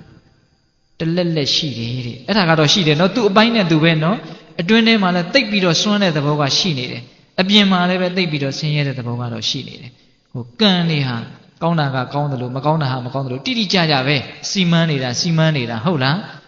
အဲ့ဒါ तू မဝရေစာနဲ့တကယ့်ကိုမြေဖို့ဘလူးလေးလို့အသက်ရှင်ရတယ်နောက်တော့ရှင်သာရိပုတ္တရာကိုရောမြတ်ကြီးနဲ့တွေ့တော့အင်မတန်တနာတယ်ရှစ်သားမင်းကိုရင်ဝတ်မလားတပည့်တော်ဝတ်ချင်တယ်ဘယ်သူကဝတ်ပင်မှာတော့လိုက်ခဲ့ဆိုပြီးတော့ကိုယ်တိုင်ရေချိုးပေးတယ်ကိုယ်တိုင်သင်္ကန်းဝတ်ပေးတယ်အသက်20ပြည့်တော့ယဟန်ခံပေးတယ်တရက်မှဆုံးဝအောင်မစားရဘူးဦးဇင်းတို့အထက်ကရာထဲမှာဖွင့်ထားတယ်ဘီလူဘဝ900တဲ့တဘဝမှာတနက်ပဲသူဝအောင်စားခဲ့ရတယ်အဲ့ဒါဘာလို့ဆိုတော့မိမတယောက်ရဲ့အချင်းကိုသူဝအောင်စားတယ်နော်ခွေးဘဝ900ဆက်ဖြစ်တယ်တဘဝထဲမှာတနက်တည်းပဲဝအောင်စားခဲ့ရတယ်အံဘတ်တွေကိုစားခဲ့ရတာတဲ့အိတ်တံမစ္စရိယရဲ့အပြစ်တွေကိုပိဋကပေါင်းသူတော်ကောင်းတို့တတိထားနိုင်ဖို့နော်ကိုယ်မှာရှိနေတဲ့တရားဟာဒီလိုတရားမျိုးပါလားဆိုတာတတိထားဖို့ဟုတ်ရဲ့လားအေးအဲ့ဒါနဲ့ तू ယဟန္တာဖြစ်တယ်ပိဋကယဟန္တာဖြစ်တယ်နော်ယဟန္တာဖြစ်တဲ့ဒီအတွင်းမှာကိလေသာဘာမှမရှိတော့ဘူးမကောင်းမှုဘာမှမရှိတော့ဘူးဒါပေမဲ့လို့နောင်တုန်းကဖြစ်ခဲ့တဲ့အိတ်တံမစ္စရိယကဆက်ပြီးတော့အကျိုးပေးနေသေးပဲ तू ဆုံးခံသွားတယ်ဘယ်တော့မှဆုံးဝအောင်မစားရဘူးယဟန္တာဖြစ်လည်းမဝဘူးပဲသူ့ကိုဆွန်းလောင်းမဲ့လူတွေကတပိတ်ထဲမှာပြည်နေတယ်လို့ပဲထင်တာတဲ့အံ့ဩစရာမကောင်းဘူးလားအံ့ဩစရာကောင်းတယ်နော်နောက်တော့ပြိဋိဘံဆံမဲ့နေ့ရှင်သာရိပုတ္တရာကိုရောမြတ်ကြီးကအင်မတန်တနာရတယ်ငါတပည့်ဒီနေ့ပြိဋိဘံဆံတော့မယ်ဆွန်းတက်နဲ့မှဝအောင်မစားဘူးဆိုငါရဲ့နောက်ကလိုက်ခဲ့ဆိုတော့ခေါ်သွားတာရှင်သာရိပုတ္တရာကိုရောမြတ်ကြီးတောင်ဆွန်းမရဘူးရှင်သာရိပုတ္တရာရဲ့တကိုးထဲအိတ်တံမစ္စရိယရဲ့တကိုးကပိုကြီးနေတယ်လို့ထောင်ပြောရမလို့ဖြစ်နေတယ်ဟင်ဒကမာကြီးများဟင်ဦးဇင်းကတရားကိုစဉ်းစဉ်းစားစားလေးနားစေချင်တာနော်ဒကမာကြီးများအေးအဲ့ဒီတော့ရှင်သာရိပုတ္တရာကကဲငါရှင်လိုက်လာရင်တော့ငါပါဆုံးကရမယ်ကဲအဲ့တော့ဟိုဇရက်ပေါ်ကနေထိုင်ဆောင်ငါမင်းအတွက်ဆုံးခံခဲ့မယ်အဲ့တော့တကားအိမ်ရောက်တော့အဲ့ဒီကျမှဆုံးရတယ်ဆုံးဖုံးပေးကဲငါရဲ့တပည့်ဇရက်ပေါ်မှာရှိတယ်သွားပြီးတော့ဆုံးပို့ချကြအောင်ခိုင်းလိုက်တာဆုံးပို့သွားတဲ့လူတွေကမေ့ပြီးတော့သူတို့ပဲစားပြစ်လိုက်တဲ့ဗျာအမစားရဘူးအဲ့ဒါရှင်သာရိပုတ္တရာကိုရောမြတ်ကြီးကငါရှင်ဆုံးဖုံးပေးပြီလားဒီနေ့တော့မပေးရသေးဘူးဖေဟာတန်ဝေကအကြီးကျယ်ရတယ်ရှင်သာရိပုတ္တရာနေကြည့်လိုက်တော့မွန်းလွဲသွားပြီအဝကျွေးပါမယ်ဆိုတဲ့နေ့ကြမှာတစည်းမှမစားရတဲ့အဖြစ်မျိုးကိုစိုက်တယ်အဲ့ဒါနဲ့ရှင်သာရိပုတ္တရာမဖြစ်ချေဘူးဆိုပြီးတော့သပိတ်ပိုက်ပြီးတော့ကောသလမင်းကြီးရဲ့နန်းတော်ကိုသွားစတုမတုတွေအလှခံလာတယ်ကြောင်းရောက်တော့ကဲငါရှင်ဖုံးပေးသပိတ်ကိုလက်နဲ့ကင်ထားရတယ်မစားရဘူးဆရာရဲ့ရှေ့ဆိုတော့ဟိုရှက်တဲ့သဘောမျိုးပေါ့စိုးရွံ့တဲ့သဘောမျိုးပေါ့ယဟန္တာဆိုတော့ကိလေသာတော့မရှိတော့ပါဘူးအဲ့တော့ငါရှင်တဲ့စားပါတဲ့ငါတကယ်လို့လက်လွတ်လိုက်ရင်ဟောဒီစတုမတုတွေပျောက်သွားမလားမသိလက်တောင်မလွှတ်ရဲဘူးနော်အဲ့ဒီမှာစတုမတုကိုဆရာကင်ထားတဲ့သပိတ်သေးကပဲသူဝါအောင်ဖုံးပြီးအဲ့ဒီတနက်ပဲဝါတယ်တဲ့အဲ့တော့အိတ်တံမစ္စရိယကြောက်ဆရာကောင်းတယ်ကိုယ့်ရဲ့ဘဝကိုမငြိမ်းချမ်းအောင်လုပ်နေတာလည်းဒီအိတ်တံမစ္စရိယတခါတလေစိတ်ဆင်းရဲလာပြီဆိုရင်အမြစ်ကလေးတွေ့အောင်ဒီလိုက်ကြည့်စမ်းပါဘယ်အရင်မြစ်ကနေဒီစိတ်ဆင်းရဲခြင်းဆိုတဲ့ပင်စီတွေအညွန့်ညောင်းတွေတက်လာတယ်လေများသောအားဖြင့်မနာလိုခြင်းကစတတ်တယ်ဝန်တိုခြင်းကစတတ်တယ်ဟုတ်ရဲ့လားဒါကြောင့်ကိုယ့်ရဲ့ဘဝတကိုယ်ရေးတဘဝမငြိမ်းချမ်းတာလေဒီအိတ်တံမစ္စရိယကိုယ်အိမ်ကြီးမငြိမ်းချမ်းတာလေဒီအိတ်တံမစ္စရိယဖြစ်တယ်ကိုရက်ကွက်ကိုမျိုးကိုရွာကိုကဘာကိုစัจ java လာလို့ပြောကြပါစို့စကားအကြီးကြီးပြောမယ်ဆိုရင်ဟုတ်လားအဲ့တော့တလောကလုံးမငြိမ်းချမ်းနေတာဟာဘာကြောင့်လဲမနာလိုခြင်းဝန်တိုခြင်းတဲ့ဟုတ်လားအေးအဲ့ဒီတန်ရောစဉ်တရားတွေကြောင့်လောကကြီးဟာဆင်းရဲနေတာပူလောင်နေတာဆူပွက်နေတာ ဒီအထိပိဿပေါင်းသူတော်ကောင်းတို့သဘောပေါက်ပြီသုတ်တန်ကမဆုံးသေးဘူးနော်ရှေ့ဆက်ဓာတ်တဲ့ပို့ပြီးတော့စိတ်ဝင်စားတဲ့အကောင့်နဲ့အဲ့ဒီမှာတရားမင်းကဉာဏ်ကြီးတဲ့ပုဂ္ဂိုလ်ဆိုတော့အရှင်ဘုရားတဲ့ဟောဒီလောကမှာရှိတဲ့တတ္တဝါတွေဟာမနာလိုခြင်းဝန်တိုခြင်းကြောင့်ဆင်းရဲနေကြတယ်ရံဘေးတွေတင့်နေကြတယ်ဆိုတာတပည့်တော်အပြည့်လက်ခံပါတယ်ထောက်ခံပါတယ်နားလည်ပါပြီတဲ့အဲ့ဒီလိုဆိုရင်တပည့်တော်ဆက်ပြီးတော့မေးပါရစေအဲ့ဒီလောက်ဆိုးတဲ့မနာလိုခြင်းဝန်တိုခြင်းဆိုတဲ့ဒီတရားစိုးကြီးနှစ်ပါးကဘာကြောင့်ဖြစ်တာလဲတဲ့ဟောသူကဉာဏ်ကြီးတဲ့ပုဂ္ဂိုလ်ဆိုတော့ပို့ပြီးတော့အရင်အမြစ်ကြကြလိုက်ပြီနော်အဲ့ဒါပိဿပေါင်းသူတော်ကောင်းတို့တရားမင်းကြီးကိုကျေးဇူးတင်တဲ့နဲ့အဲ့ဒီအိတ်တမစ္စရိယဘာကြောင့်ဖြစ်တယ်လဲဆိုတဲ့အဖြေကိုသိရတော့အိတ်တမစ္စရိယဘာကြောင့်ဖြစ်တယ်လဲဆိုတာကိုသိခြင်းမဖြစ်ချင်ရင်ရှောင်မယ်ဆိုရင်ရှောင်လို့ရသွားပြီဘာလို့လဲဆိုအကြောင်းကိုနားလေရင်အကျိုးကိုမကြိုက်ဘူးဆိုရင်အဲ့ဒီအကြောင်းကိုမဖြစ်အောင်လုပ်ရမှာပေါ့အကြောင်းကိုသိခွင့်ရတော့မယ်အဲ့ဒီမှာမြတ်စွာဘုရားကအိတ်တမစ္စရိယဆိုတဲ့မနာလိုခြင်းဝန်တိုခြင်းဟာဘာကြောင့်ဖြစ်တယ်လဲဆိုလို့ရှိရင်တဲ့ပိယာပိယနိဒာနံ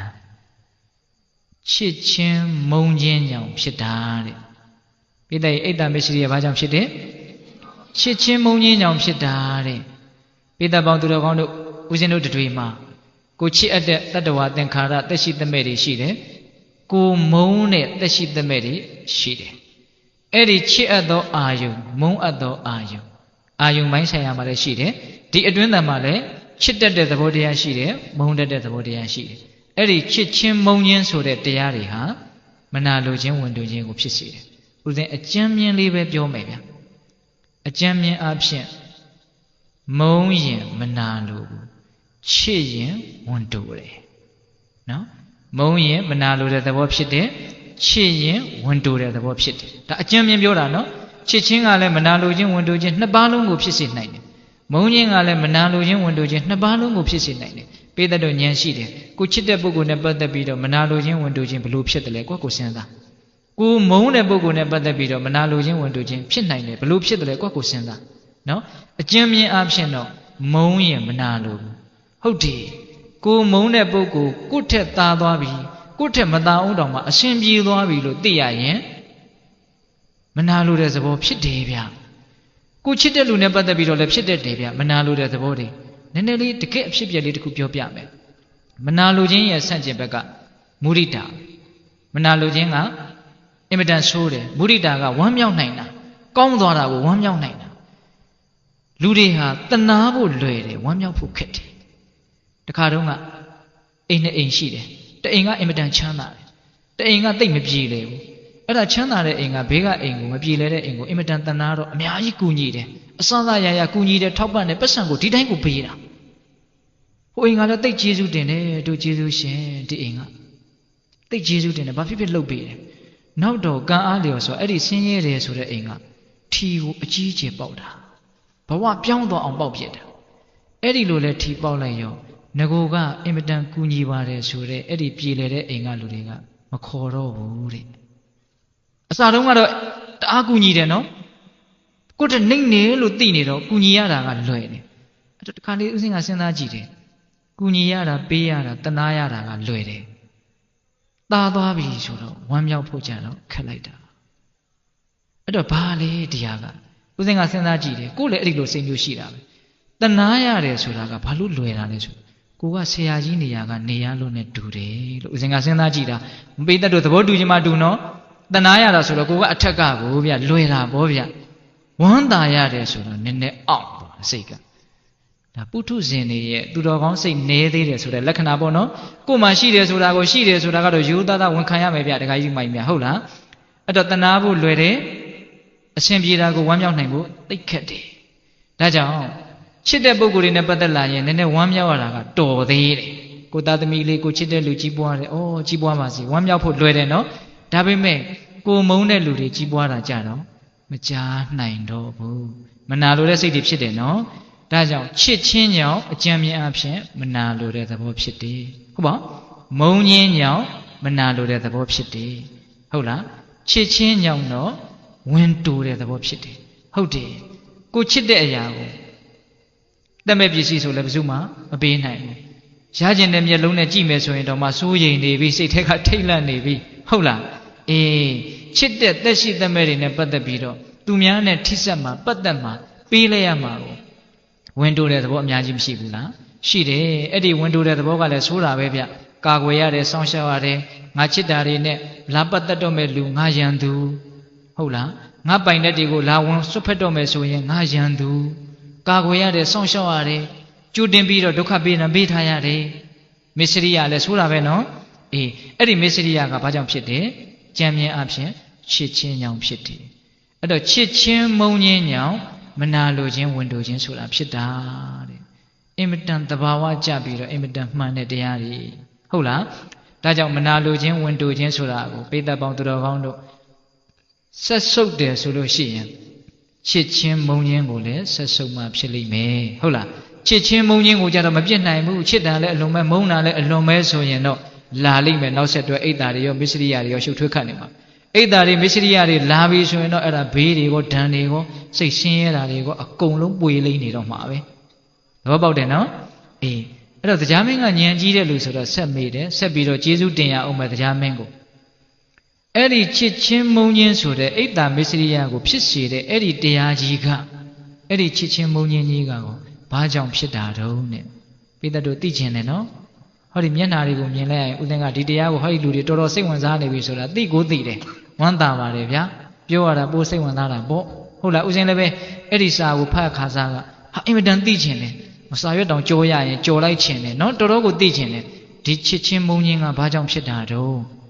အဲ့ဒီမှာမြတ်စွာဘုရားကချစ်ချင်းမုန်းခြင်းဟာတဲ့ဘာကြောင့်ဖြစ်လဲဆိုတော့သန္ဓနိဒါနံအလိုဆန္ဒကြောင့်ဖြစ်တာတဲ့ချစ်ချင်းမုန်းခြင်းဟာဘာကြောင့်ဖြစ်တယ်အလိုဆန္ဒကြောင့်ဖြစ်တာအင်မတန်မှန်တာပဲကိုယ့်ရဲ့အလိုဆန္ဒပြည့်ရင်ချစ်တယ်ကိုယ့်ရဲ့အလိုဆန္ဒမပြည့်ဘူးဆိုရင်မုန်းတယ်အလွန်မှန်တယ်ဗျဒကာကြီးဒီမိုင်းမြကိုဖြစ်ချင်တာလေးဖြစ်ပေးတယ်ဆိုရင်ချစ်တာပဲကိုဖြစ်ချင်တာဖြစ်မပေးဘူးဆိုရင်မုန်းတာပဲအဲ့တော့ချစ်စရာကောင်းလို့ချစ်တာမုန်းစရာကောင်းလို့မုန်းတာဆိုတာထက်ကိုချစ်ချင်လို့ချစ်တာကိုမုန်းရင်လို့မုန်းတာကဘိုးတောင်မှန်နေတယ်ကိုချစ်ချင်လို့ချစ်တာဆိုတာကကိုယ့်ရဲ့အလိုဆန္ဒပြည့်ရင်ချစ်ချင်တာပေါ့ကိုမုန်းရင်လို့ဆိုတာကိုယ့်အလိုဆန္ဒမပြည့်ရင်မုန်းချင်တာပေါ့ဟုတ်လားအဲ့တော့ဒါကစဉ်းစားကြည့်ရင်အင်မတန်လွယ်လွယ်ကူကူရှင်းရှင်းလင်းလင်းနားလည်သဘောပေါက်နိုင်ပါလေဒကမာကြီးများဟုတ်လား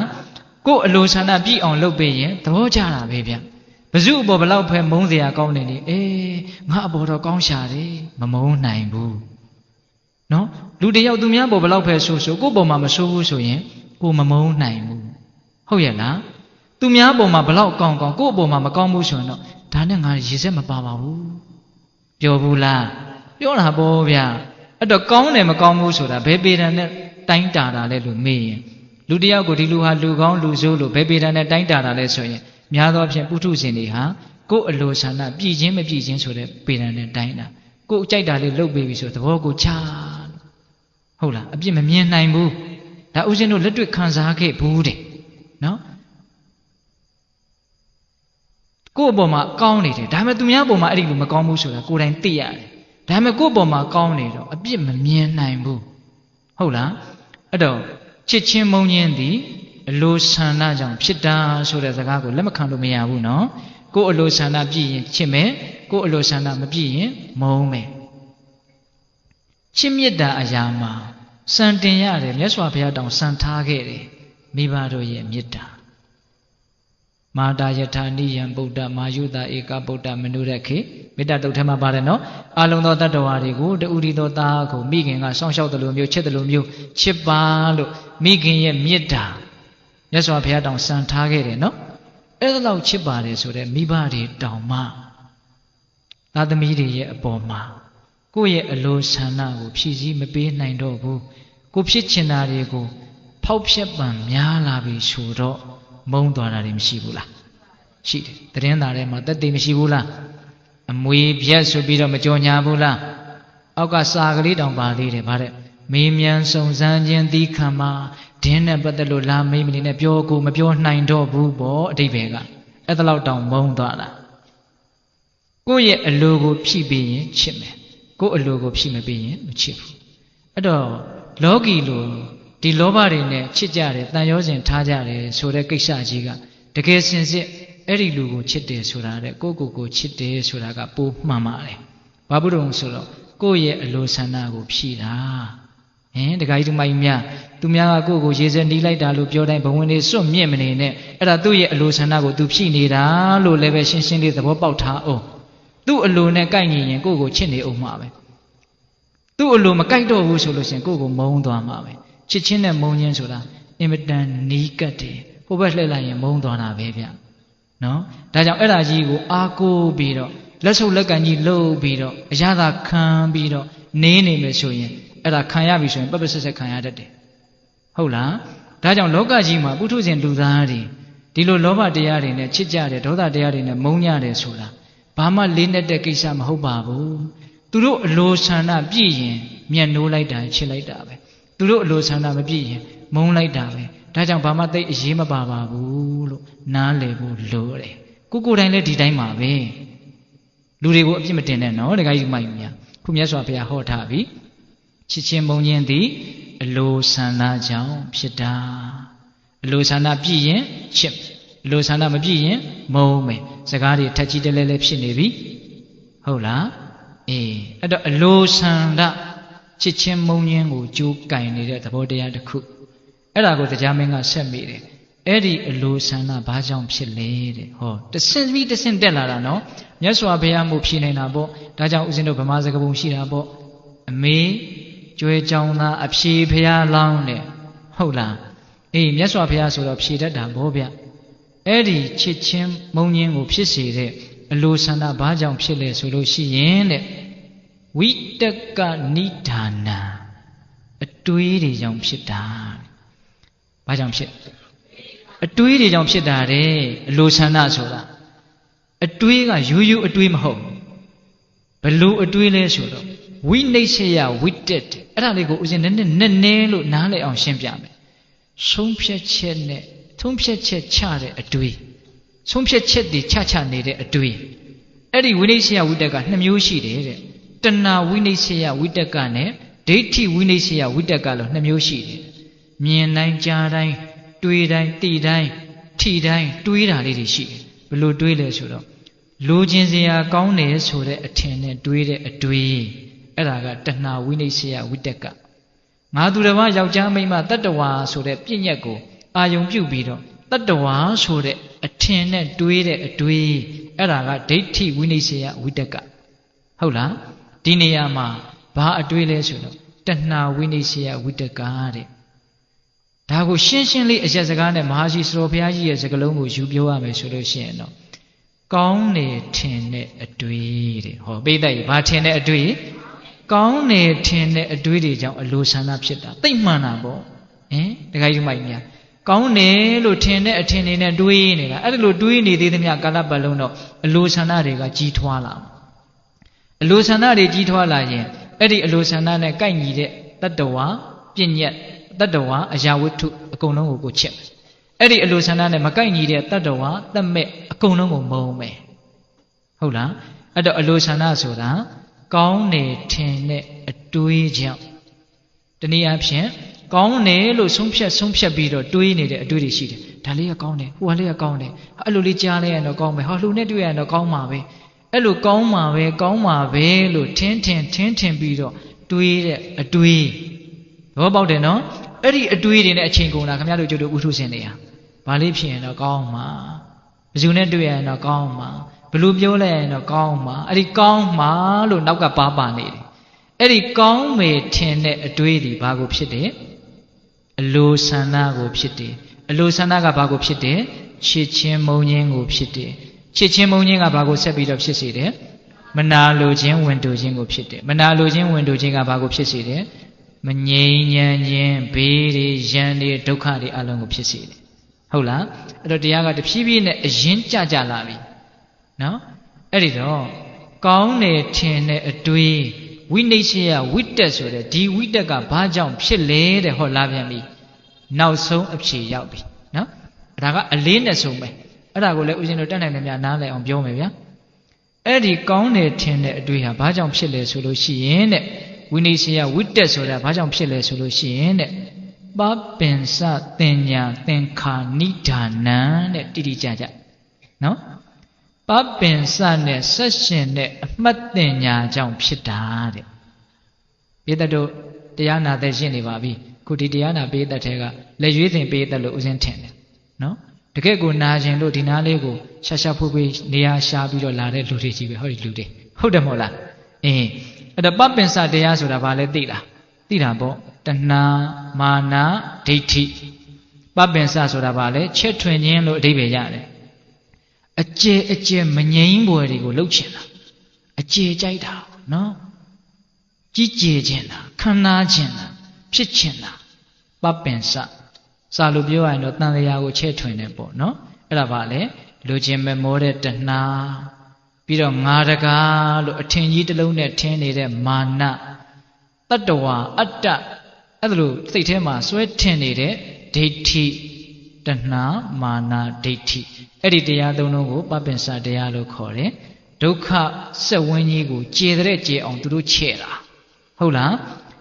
တဖြည်းဖြည်းနဲ့ဒုက္ခစက်တွေကျင်းပြီးတော့သိပြီးတော့ပျောက်သွားအောင်လုပ်တာမဟုတ်ဘူးအဲ့ဒီဒုက္ခတွေကိုတဖြည်းဖြည်းနဲ့ကျေပြီးတော့အကြီးကြီးဖြစ်အောင်လုပ်တာအဲ့ဒါကိုဘာခေါ်မလဲပပင်စအဲ့ဒီပပင်စဆိုတာကတဏှာမာနဒိဋ္ဌိအဲ့ဒီတဏှာမာနဒိဋ္ဌိနဲ့ဆက်ရှင်တဲ့အမှတ်တင်ညာတဏှာမာနဒိဋ္ဌိကိုဆိုလိုတာမဟုတ်ဘူးတင်ညာကိုဆိုလိုတာတင်ညာကဒါပေမဲ့ဘာနဲ့ရှင်တာလဲတဏှာမာနဒိဋ္ဌိနဲ့ရှင်းနေတဲ့တင်ညာအဲ့တော့ဦးဇင်းတို့ရိုးနားလည်အောင်ပြောရမယ်ဆိုရင်တသံတရားလုံးကစပြီးတော့လွဲခဲ့မှားခဲ့တဲ့အမှတ်တွေနော်အမှတ်မှားကြီးပေါ့ကောင်းတယ်လို့မှတ်မှားခဲ့တာငါလို့အထင်မှားခဲ့တာမာနရှိစရာထင်တယ်ဆိုအထင်ကြီးတစ်လုံးနဲ့မှားခဲ့တာအမှတ်မှားခဲ့တာတင်ညာအမှားကြီးပေါ့တင်ညာကအမှန်မဟုတ်ဘူးအနိစ္စတင်ညာလို့တင်ညာအမှန်မဟုတ်ဘူးဘာတင်ညာလဲပပင်စနဲ့ဆက်ရှင်တဲ့တင်ညာအဲ့ဒီတင်ညာကြီးကအယိုးဆွဲအောင်ရှိနေတဲ့ဒီထဲမှာနော်ဒါကြောင့်မြင်လိုက်တယ်ကြားလိုက်တယ်သိလိုက်တယ်ထိလိုက်တယ်ဆိုရင်အဲ့ဒီပပင်စနဲ့ရှင်တဲ့တင်ညာကြီးကအထဲထဲမှာသူကနှစ်အလလတန်တရားနဲ့ခြီးပြီးတော့ကိန်းနေတာရှိတယ်လေအဲ့တော့အဲ့ဒါကြီးနဲ့ရှင်ပြီးတော့တွေးမှာပေါ့ဟုတ်လားအဲ့ဒီပပင်စနဲ့ဆက်ရှင်နေတဲ့တင်ညာကြီးရှိတော့တွေးပြီဆိုတော့ဘယ်လိုတွေးမှာတော့ကောင်းတယ်လို့ထင်တဲ့အထင်နဲ့တွေးမှာစောတော်တုန်းကဝိတက်ကိုရောက်သွားတာနော်ဝိနိစ္စယဝိတက်ကိုရောက်သွားတာနော်ကောင်းတယ်ထင်တဲ့အထင်နဲ့တွေးတာအလကားတွေးတာမဟုတ်ဘူးသူ့ရဲ့နောက်ွယ်ကပပင်စနဲ့ရှင်တဲ့အမှတ်တင်ညာကြီးကစိတ်ဆိုပြီးတော့ခိုင်းနေတာပေါ့ဆိုလိုတာကဟုတ်လားဒါကြောင့်စွန်းလုံးစလိုကြီးပြောတာကြားဖို့တယ်ဟုတ်လားမြင်တာကိုတင်ညာဖုံးတော့သင်္ကာမကင်းဖြစ်တတ်တယ်တဲ့နော်မြင်နေတာကြားနေတာရုပ်တည်နံတွေကိုမြင်တာကြားတာပါပဲတကယ်ကအစင်းတွေမြင်တယ်အတန်တွေကြားတယ်သို့တော့တင်ညာကဖုံးလိုက်တဲ့အခါကျတော့ယောက်ျားကိုမြင်တယ်လို့ထင်တယ်မိန်းမကိုမြင်တယ်လို့ထင်တယ်လှတာကိုမြင်တယ်လို့ထင်တယ်အိုတာကိုမြင်တယ်လို့ထင်တယ်ချစ်တဲ့သူကိုမြင်တယ်လို့ထင်တယ်မုန်းတဲ့သူကိုမြင်တယ်လို့ထင်တယ်မြင်တာကတော့အစင်းမြင်တာပဲသို့တော့တင်ညာဖုံးလိုက်တော့အများကြီးရှုပ်သွားတယ်ရှုပ်တာမှအမျိုးအစားဘလောက်လို့မရေတွက်နိုင်အောင်ကိုရှုပ်သွားတာဒါကအနီလေးဒါကအဖြူလေးဒါကအဝါလေးဒါကငါကြိုက်တာဒါကငါမကြိုက်တာဒါကတော့ဥပိ္ပခာသဘောမျိုးနဲ့အဲ့လိုလေးတွေရှုတာလေအများကြီးပဲအဲ့ဒါဘယ်သူကခြေလဲနေတာလဲတင်ညာကခြေလဲနေတာပိဋိဘာကခြေလဲနေတာတင်ညာကခြေလဲနေတာဒါကြောင့်မြတ်စွာဘုရားကမရိရှိကုပမာတင်ညာဆိုတာတန်လျက်နဲ့တူတယ်တဲ့အမှန်အကန်မဟုတ်ဘူးနော်ခင်ဗျားတို့ကျတို့ပုထုဇဉ်တွေရဲ့တင်ညာကအမြဲတမ်းလှည့်စားနေတာဝေဒနာကချက်တင်ညာကလှည့်ဆိုတာအဲ့ဒါပဲတင်ညာကလှည့်စားနေတာမမြဲတာကိုမြဲတယ်လို့ထင်အောင်လှည့်စားတယ်ဆင်းရဲတာကိုချမ်းသာတယ်လို့ထင်အောင်လှည့်စားတယ်အနှစ်မရှိတာကိုအနှစ်ရှိတယ်လို့ထင်အောင်လှည့်စားတယ်အဲ့ဒီတော့တဏှာတွေကဝင်လာပြီးတော့အတွေးတွေမှားချွတ်ချောအဲ့ဒီမှာဇလန်းတွေအကုန်လုံးရှုပ်ကုန်တာဘယ်သူအခြေခံကြရှိနေတယ်လို့မြတ်စွာဘုရားဒီသုတ္တမှာဟောထားလဲတင်ညာနော်မှားယွင်းတဲ့အမှတ်တင်ညာဘာနဲ့ဆက်ရှင်နေတယ်တဏှာမာနဒိဋ္ဌိနဲ့ဆက်ရှင်နေတဲ့တင်ညာအဲ့ဒါလို့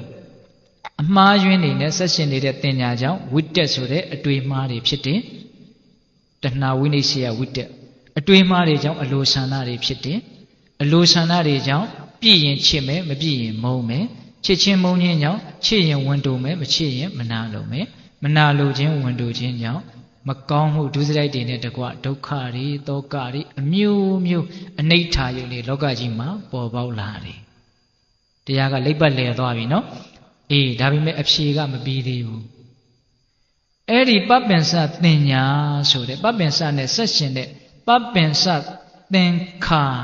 နိဒာနံနော်အဲ့ဒီသင်ညာချုပ်အောင်ဘယ်လိုလုပ်ရမလဲဒါကအဓိကတော့ကြကြတဲ့မေခွန်းပဲနော်ချမ်းသာအောင်ဘယ်လိုလုပ်ရမလဲအဲ့ဒါကြတော့ဦးဇင်းကအချိန်လည်းသိပ်မရှိတော့အကျမ်းမြင့်မဲ့ပြောမယ်ဝေဒနာကမ္မထံကိုမြတ်စွာဘုရားဟောတယ်ဟောတာကသူကဒီပြင်သုတ်တန်နေမှာလို့မြတ်စွာဘုရားအဲ့ဒီသုတ်တန်မှာဟောတာကမတူဘူးဝေဒနာတရားတွေကိုတဲ့သောမနတဝေဒနာကိုလည်းပဲမှီဝဲထိုက်တဲ့သောမနတဝေဒနာမမှီဝဲထိုက်တဲ့သောမနတဝေဒနာလို့နှစ်မျိုးရှိတယ်လို့ငါဟောတယ်တဲ့ဟောနော်ဒေါမနတဝေဒနာကိုလည်းမှီဝဲထိုက်တဲ့ဒေါမနတဝေဒနာနဲ့မမှီဝဲထိုက်တဲ့ဒေါမနတဝေဒနာနှစ်ပါးရှိတယ်လို့ငါဟောတယ်တဲ့ဥပိ္ပခာကိုလည်းပဲမှီဝဲထိုက်မမှီဝဲထိုက်နှစ်ပါးရှိတယ်လို့ငါဟောတယ်တဲ့ဆိုလိုတာကမမှီဝဲထိုက်တဲ့ဝေဒနာတွေကိုမမှီဝဲဘဲနဲ့မှီဝဲထိုက်တဲ့ဝေဒနာတွေကိုမှီဝဲမယ်ဆိုရင်ပပ္ပင်စနဲ့ရှင်တဲ့သင်ညာချုပ်မယ်လို့ပြောတာမမှီဝဲထိုက်တယ်မှီဝဲထိုက်တယ်ဆိုတာဘယ်လိုလုပ်သိနိုင်မလဲဟုတ်လားအဲ့ဒါကိုမဟာစီစတော်ဘုရားကြီးက6ဓွာရမှာထင်တဲ့အာယုန်တွေထင်တိုင်းတိပြီးတော့ရှုမှတ်ပေးနေမယ်ဆိုရင်ဘယ်တရားကမှီဝဲထိုက်တယ်ဘယ်ဝေဒနာကမှီဝဲထိုက်တယ်ဘယ်ဝေဒနာကမမှီဝဲထိုက်ဘူးဆိုပြီးတော့နားလည်ပြီးတော့မမှီတဲ့နာတွေကိုရှောင်မှီတဲ့နာတွေကိုဆောင်ပြီးတော့ပပ္ပင်စနဲ့ရှင်တဲ့သင်ညာတွေချုပ်လိုက်မယ်တဲ့ဆိုလိုတာကဝေဒနာနုပတ္တနာကမ္မထံကိုဆိုလိုတာတဲ့အဲ့ဒါကိုဆရာတော်ဘုရားကြီးကလင်္ကာလေးရှိထားတယ်ကာမဘုံသားနတ်လူများတို့ကောင်းစားပြည့်ဝဘေးရန်ပ၍အေးမြချမ်းသာနေလိုပါလေတိတိကျကျနားထောင်နော်သူကတပိုက်သေးနဲ့အင်မတန်ပြည့်ဝတဲ့အဓိပ္ပာယ်ကကာမဘုံသားနတ်လူများတို့ကောင်းစားပြည့်ဝဘေးရန်ပ၍အေးမြချမ်းသာနေလိုပါလေဣတ္တမစ္စေသူရှုပ်ပွေ၍ထင်ကြီးမကြဆင်းရဲရသည်မူလဇစ်မြေသူကြောင်းစစ်သောမုံချစ်အတ္တအာယုံများနဲ့လိုလားတလီကြံစီတဒံချဲ့ရမှဆွဲချီတီးလဲ၍ဆင်ငဲဆင်ငါဖြစ်ရိုးပါသည်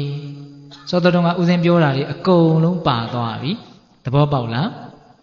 ကာမဘုံသားနတ်လူများတို့ကောင်းစားပြည့်ဝဘေးရန်ပ၍အေးမြချမ်းသာနေလိုပါလေဣတ္တမစ္စေသူရှုပ်ပွေ၍ထင်ကြီးမကြဆင်းရဲရသည်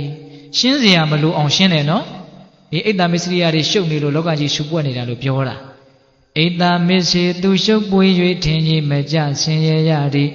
မူလဇစ်မြစ်သူကြောင့်စစ်တော်အဲ့ဒီဣတ္တမစ္စရိယဘာကြောင့်ဖြစ်တယ်လဲလို့အကြောင်းတွေကိုရှာလိုက်တော့တဲ့မုံချစ်အတ္တအာယုံများနဲ့ချစ်ချင်းမုံချင်းပေါ့နော်လိုလားတလီအဲ့ဒီချစ်ချင်းမုံချင်းကလည်းအလိုလားခြင်းဆိုတဲ့အလိုဆန္ဒကြောင့်ဖြစ်တယ်လိုလားတလီကြံစီတဒံကြံစီတယ်ဆိုတာကတော့ဝိတက်ပေါ့နော်ကြံစီတဒံချဲ့ရန်မှတ်ဆွဲဆိုတာပပ္ပင်စနဲ့ရှင်တဲ့သင်ညာဆရာတော်ကြီးအင်မတန်စကလုံးကြစ်လက်တယ်နော်ချဲ့ရန်မှတ်ဆွဲခြေတီလဲ၍အခြေတီလိုက်တာကစားလွဲနေတာတဲ့ကောင်းတယ်နော်စကလုံးတွေဟုတ်လားချဲ့ရန်မှတ်ဆွဲခြေတီလွဲ၍ဆင်ငဲဆင်ငါဖြစ်ရိုးပါသည်6ဖြာတွား၌6ဖြာတွားတာထင်သမျှကိုမှတ်ကြသဖြင့်မမီသင့်ရှောင်မီသင့်ဆောင်၍မှန်အောင်ပြင်မှလမ်းမှန်ကြသည်မုတ်ချချမ်းသာရေးပေသည်6ဖြာတွားတာထင်သမျှကိုမှတ်ကြသဖြင့်မမီသင့်ရှောင်မီသင့်ဆောင်၍မှန်အောင်ပြင်မှလမ်းမှန်ရမည်မုတ်ချချမ်းသာရေးပေသည်တဲ့အာယုံ6ပါးဒေါရ6ပါးထိခိုက်တိုင်းအတိအမှတ်ပြုတ်ပြီးတော့ပေးရမယ်အဲ့ဒါဆိုလို့ရှိရင်ဘယ်ဝေဒနာခံစားတိုက်တယ်ဘယ်ဝေဒနာမခံစားတိုက်ဘူးဘယ်ဟာကရှောင်တဲ့တယ်ဘယ်ဟာကဆောင်တဲ့တယ်ဆိုတာကိုနားလည်ပြီးတော့လမ်းကြောင်းတွေတက်ပြီးတော့ချမ်းသာလိမ့်မယ်တဲ့ဟုတ်လားဒါကြောင့်ဆရာကြီးကရေးတယ်နော်ဖြစ်တိုင်းမပြတ်ရှုမှတ်နေလျင်ယုံနာနှမျိုးကြောင်းကျိုးသိမြင်မမြဲရှင်ရဲ့ဉာဏ်နဲ့ပေါ်လေအနတ္တတိယနိဗ္ဗာန်ဝင်လုပ်ငန်းစဉ်ချမ်းသာကြောင်းလုပ်ငန်းစဉ်ကိုအစအဆုံးအင်မတန်ပြည့်စုံတဲ့လင်္ကာလေး ဆိုလိုလဲထံကတိုင်းကြတယ်အနှစ်သာရလဲအင်မတန်ပြည့်ဝတယ်အမြဲတမ်းဆိုးနေမယ်ဆိုရင်တောင်မှတတိကပ်ပြီးသားဖြစ်လိမ့်မယ်နော်ဖြစ်တိုင်းမပြတ်ရှုမှတ်နေလဲရင်ယုံနာနှမျိုးကြောင်းကျိုးသိမြင်ဖြစ်တိုင်းထီလို့တော့၎င်းမြင်လို့တော့၎င်းကြားလို့တော့၎င်းတွေးလို့တော့၎င်းခံစားလို့တော့၎င်းဖြစ်လာသမျှတရားတွေကိုဖြစ်တိုင်း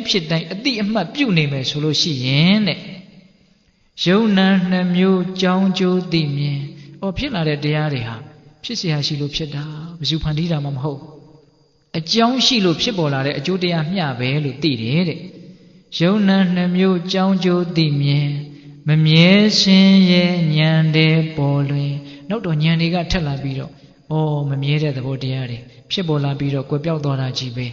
နော်ဆင်းရဲတဲ့သဘောတရားတွေဒီလိုဆင်းရဲနေတာကိုမဆင်းရဲအောင်လည်းတားမရရှိမရ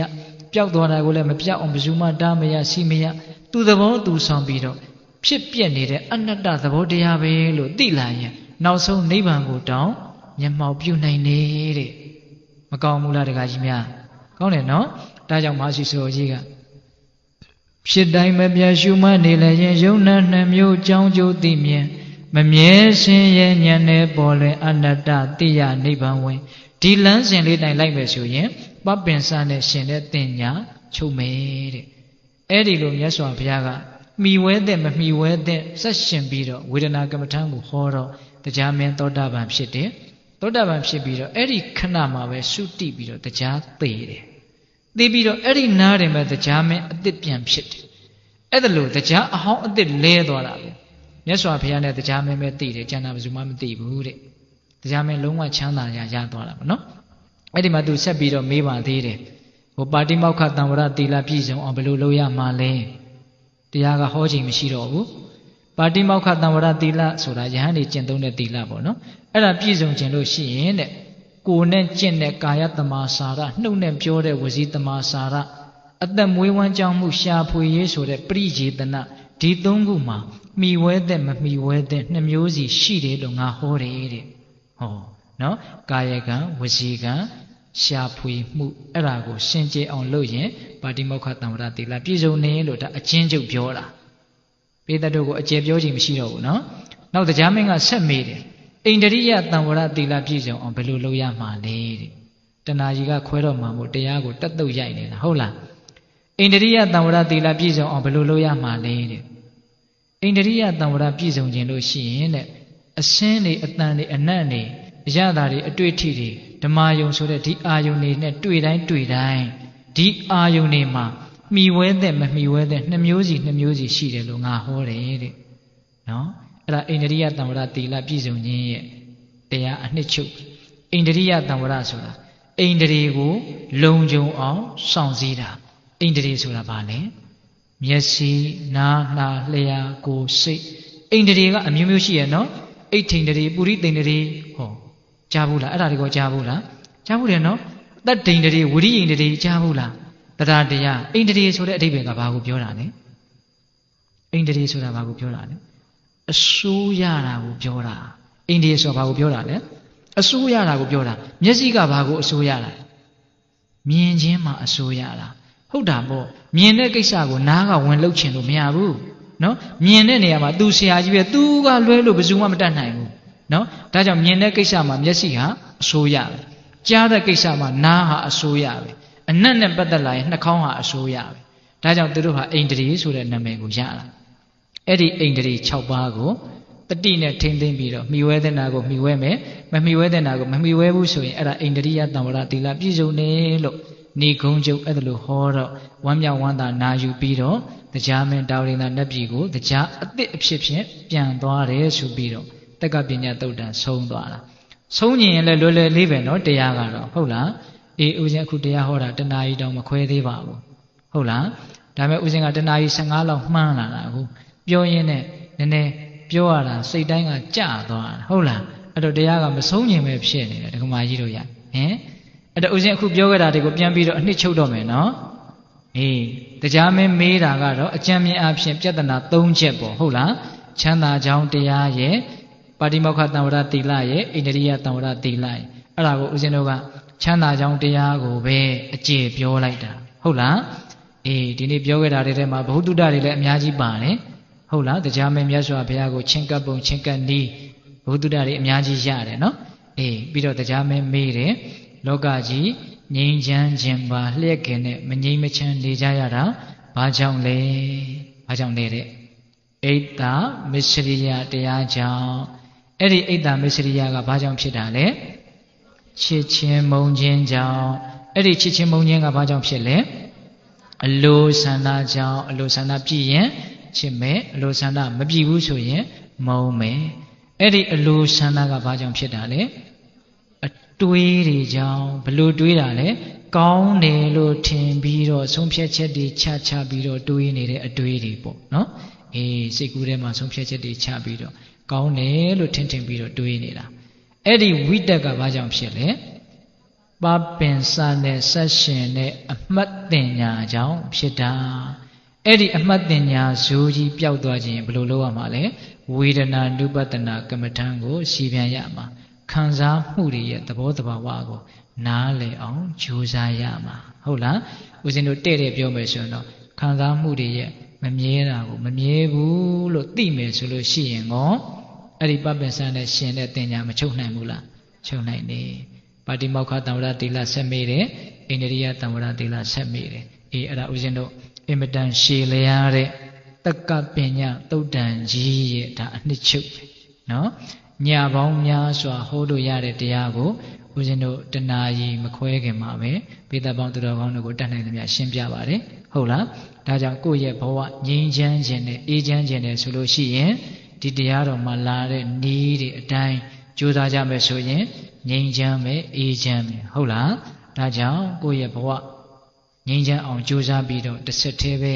ကိုယ်အိမ်ကိုယ်ရက်ကွက်ကိုယ်မြို့ကိုယ်ရွာကိုယ်ကဘာငြိမ်းချမ်းအောင်တတ်နိုင်သမျှကြိုးစားနိုင်ကြပါစေလို့ဦးဇင်းတို့ဆန္ဒပြုရင်းနဲ့မေတ္တာပို့ပြီးတော့အဆုံးသတ်ကြရအောင်ဗျာဘဝတုသဗ္ဗမင်္ဂလံရက္ခန္တုသဗ္ဗဒေဝတာသဗ္ဗဗုဒ္ဓ ानु ဘာဝေနတရာတုခိဘဝန္တုတေဘဝတုသဗ္ဗမင်္ဂလံရက္ခန္တုသဗ္ဗဒေဝတာသဗ္ဗဓမ္မာနုဘာဝေနတရာတုခိဘဝန္တုတေဘဝတုသဗ္ဗမင်္ဂလံရက္ခန္တုသဗ္ဗဒေဝတာသဗ္ဗသံဃာနုဘာဝေနတရာတုခိဘဝန္တုတေတေတုံမာကတရားနာပိသပေါင်းတင်သူတော်ကောင်းတို့စာတာအလုံးသောတတ္တဝအနန္တတို့အားသဗ္ဗမင်္ဂလံကောင်းဆိုသမျှလောကီလောကုတ္တရာကောင်းဆိုသမျှမင်္ဂလာဝဝတိဘဝတုကောင်းစွာမသိဖြစ်တော်မူကြပါစေတည်းသဗ္ဗဒေဝတာမိမိတို့ခန္ဓာကိုယ်မှာစောင့်ကြနေကြကုန်သောနတ်မိမိတို့အိမ်မှာစောင့်ကြနေကြကုန်သောနတ်မိမိတို့သာသနာမိမိတို့ကဘာမှာစောင့်ကြနေကြကုန်သောနာမယနာကောင်းနာပေါင်းတို့ကလည်းပဲသက်ခန္ဓုကောင်းစွာမသိစောင့်ရှောက်တော်မူနိုင်ကြပါစေတည်းသဗ္ဗဗုဒ္ဓ ानु ဘာဝေနကင်းငါဝါလူသေးစုမကပွင့်တော်မူကြတဲ့ဆွေဆိုတော်တာပါဘုရားရှင်ကိုယ်တော်မြတ်တို့ရဲ့တကုတေသောအာနုဘော်တော်တို့ကြောင့်၎င်းသဗ္ဗဓမ္မ ानु ဘာဝေနမေလေတံဖူလေတံနိဗ္ဗာန်ပရိယတိဟုဆိုသောစေတံတော်တရားတော်မြတ်တို့ရဲ့တကုတေသောအာနုဘော်တော်တို့ကြောင့်၎င်းသဗ္ဗသံဃာ ानु ဘာဝေနမကထံလေးရောက်ဖလက်ထံလေးရောက်ဆိုသောရှင်ရောက်တော်ရိယသံဃာရှင်မြတ်တို့နှင့်တကွသီလဂုဏ်သမာဓိဂုဏ်ပညာဂုဏ်တို့နှင့်ပြည့်စုံတော်မူကြတဲ့သမုဒိသံဃာရှင်ကောင်းရှင်မြတ်ပေါင်းတို့ရဲ့တကုတေဇောအာနုဘော်တော်တို့ကြောင့်၎င်းတရားနေရောညပါဘေခမဆိုင်ခြင်းရှိတိုင်းဒုက္ခိကိုယ်စိတ်နှပြချမ်းမာချမ်းသာခြင်းရှိကြကုန်သည်ဘဝတို့ကောင်းစွာမသွေဖြစ်တော်မူကြပါစေတည်း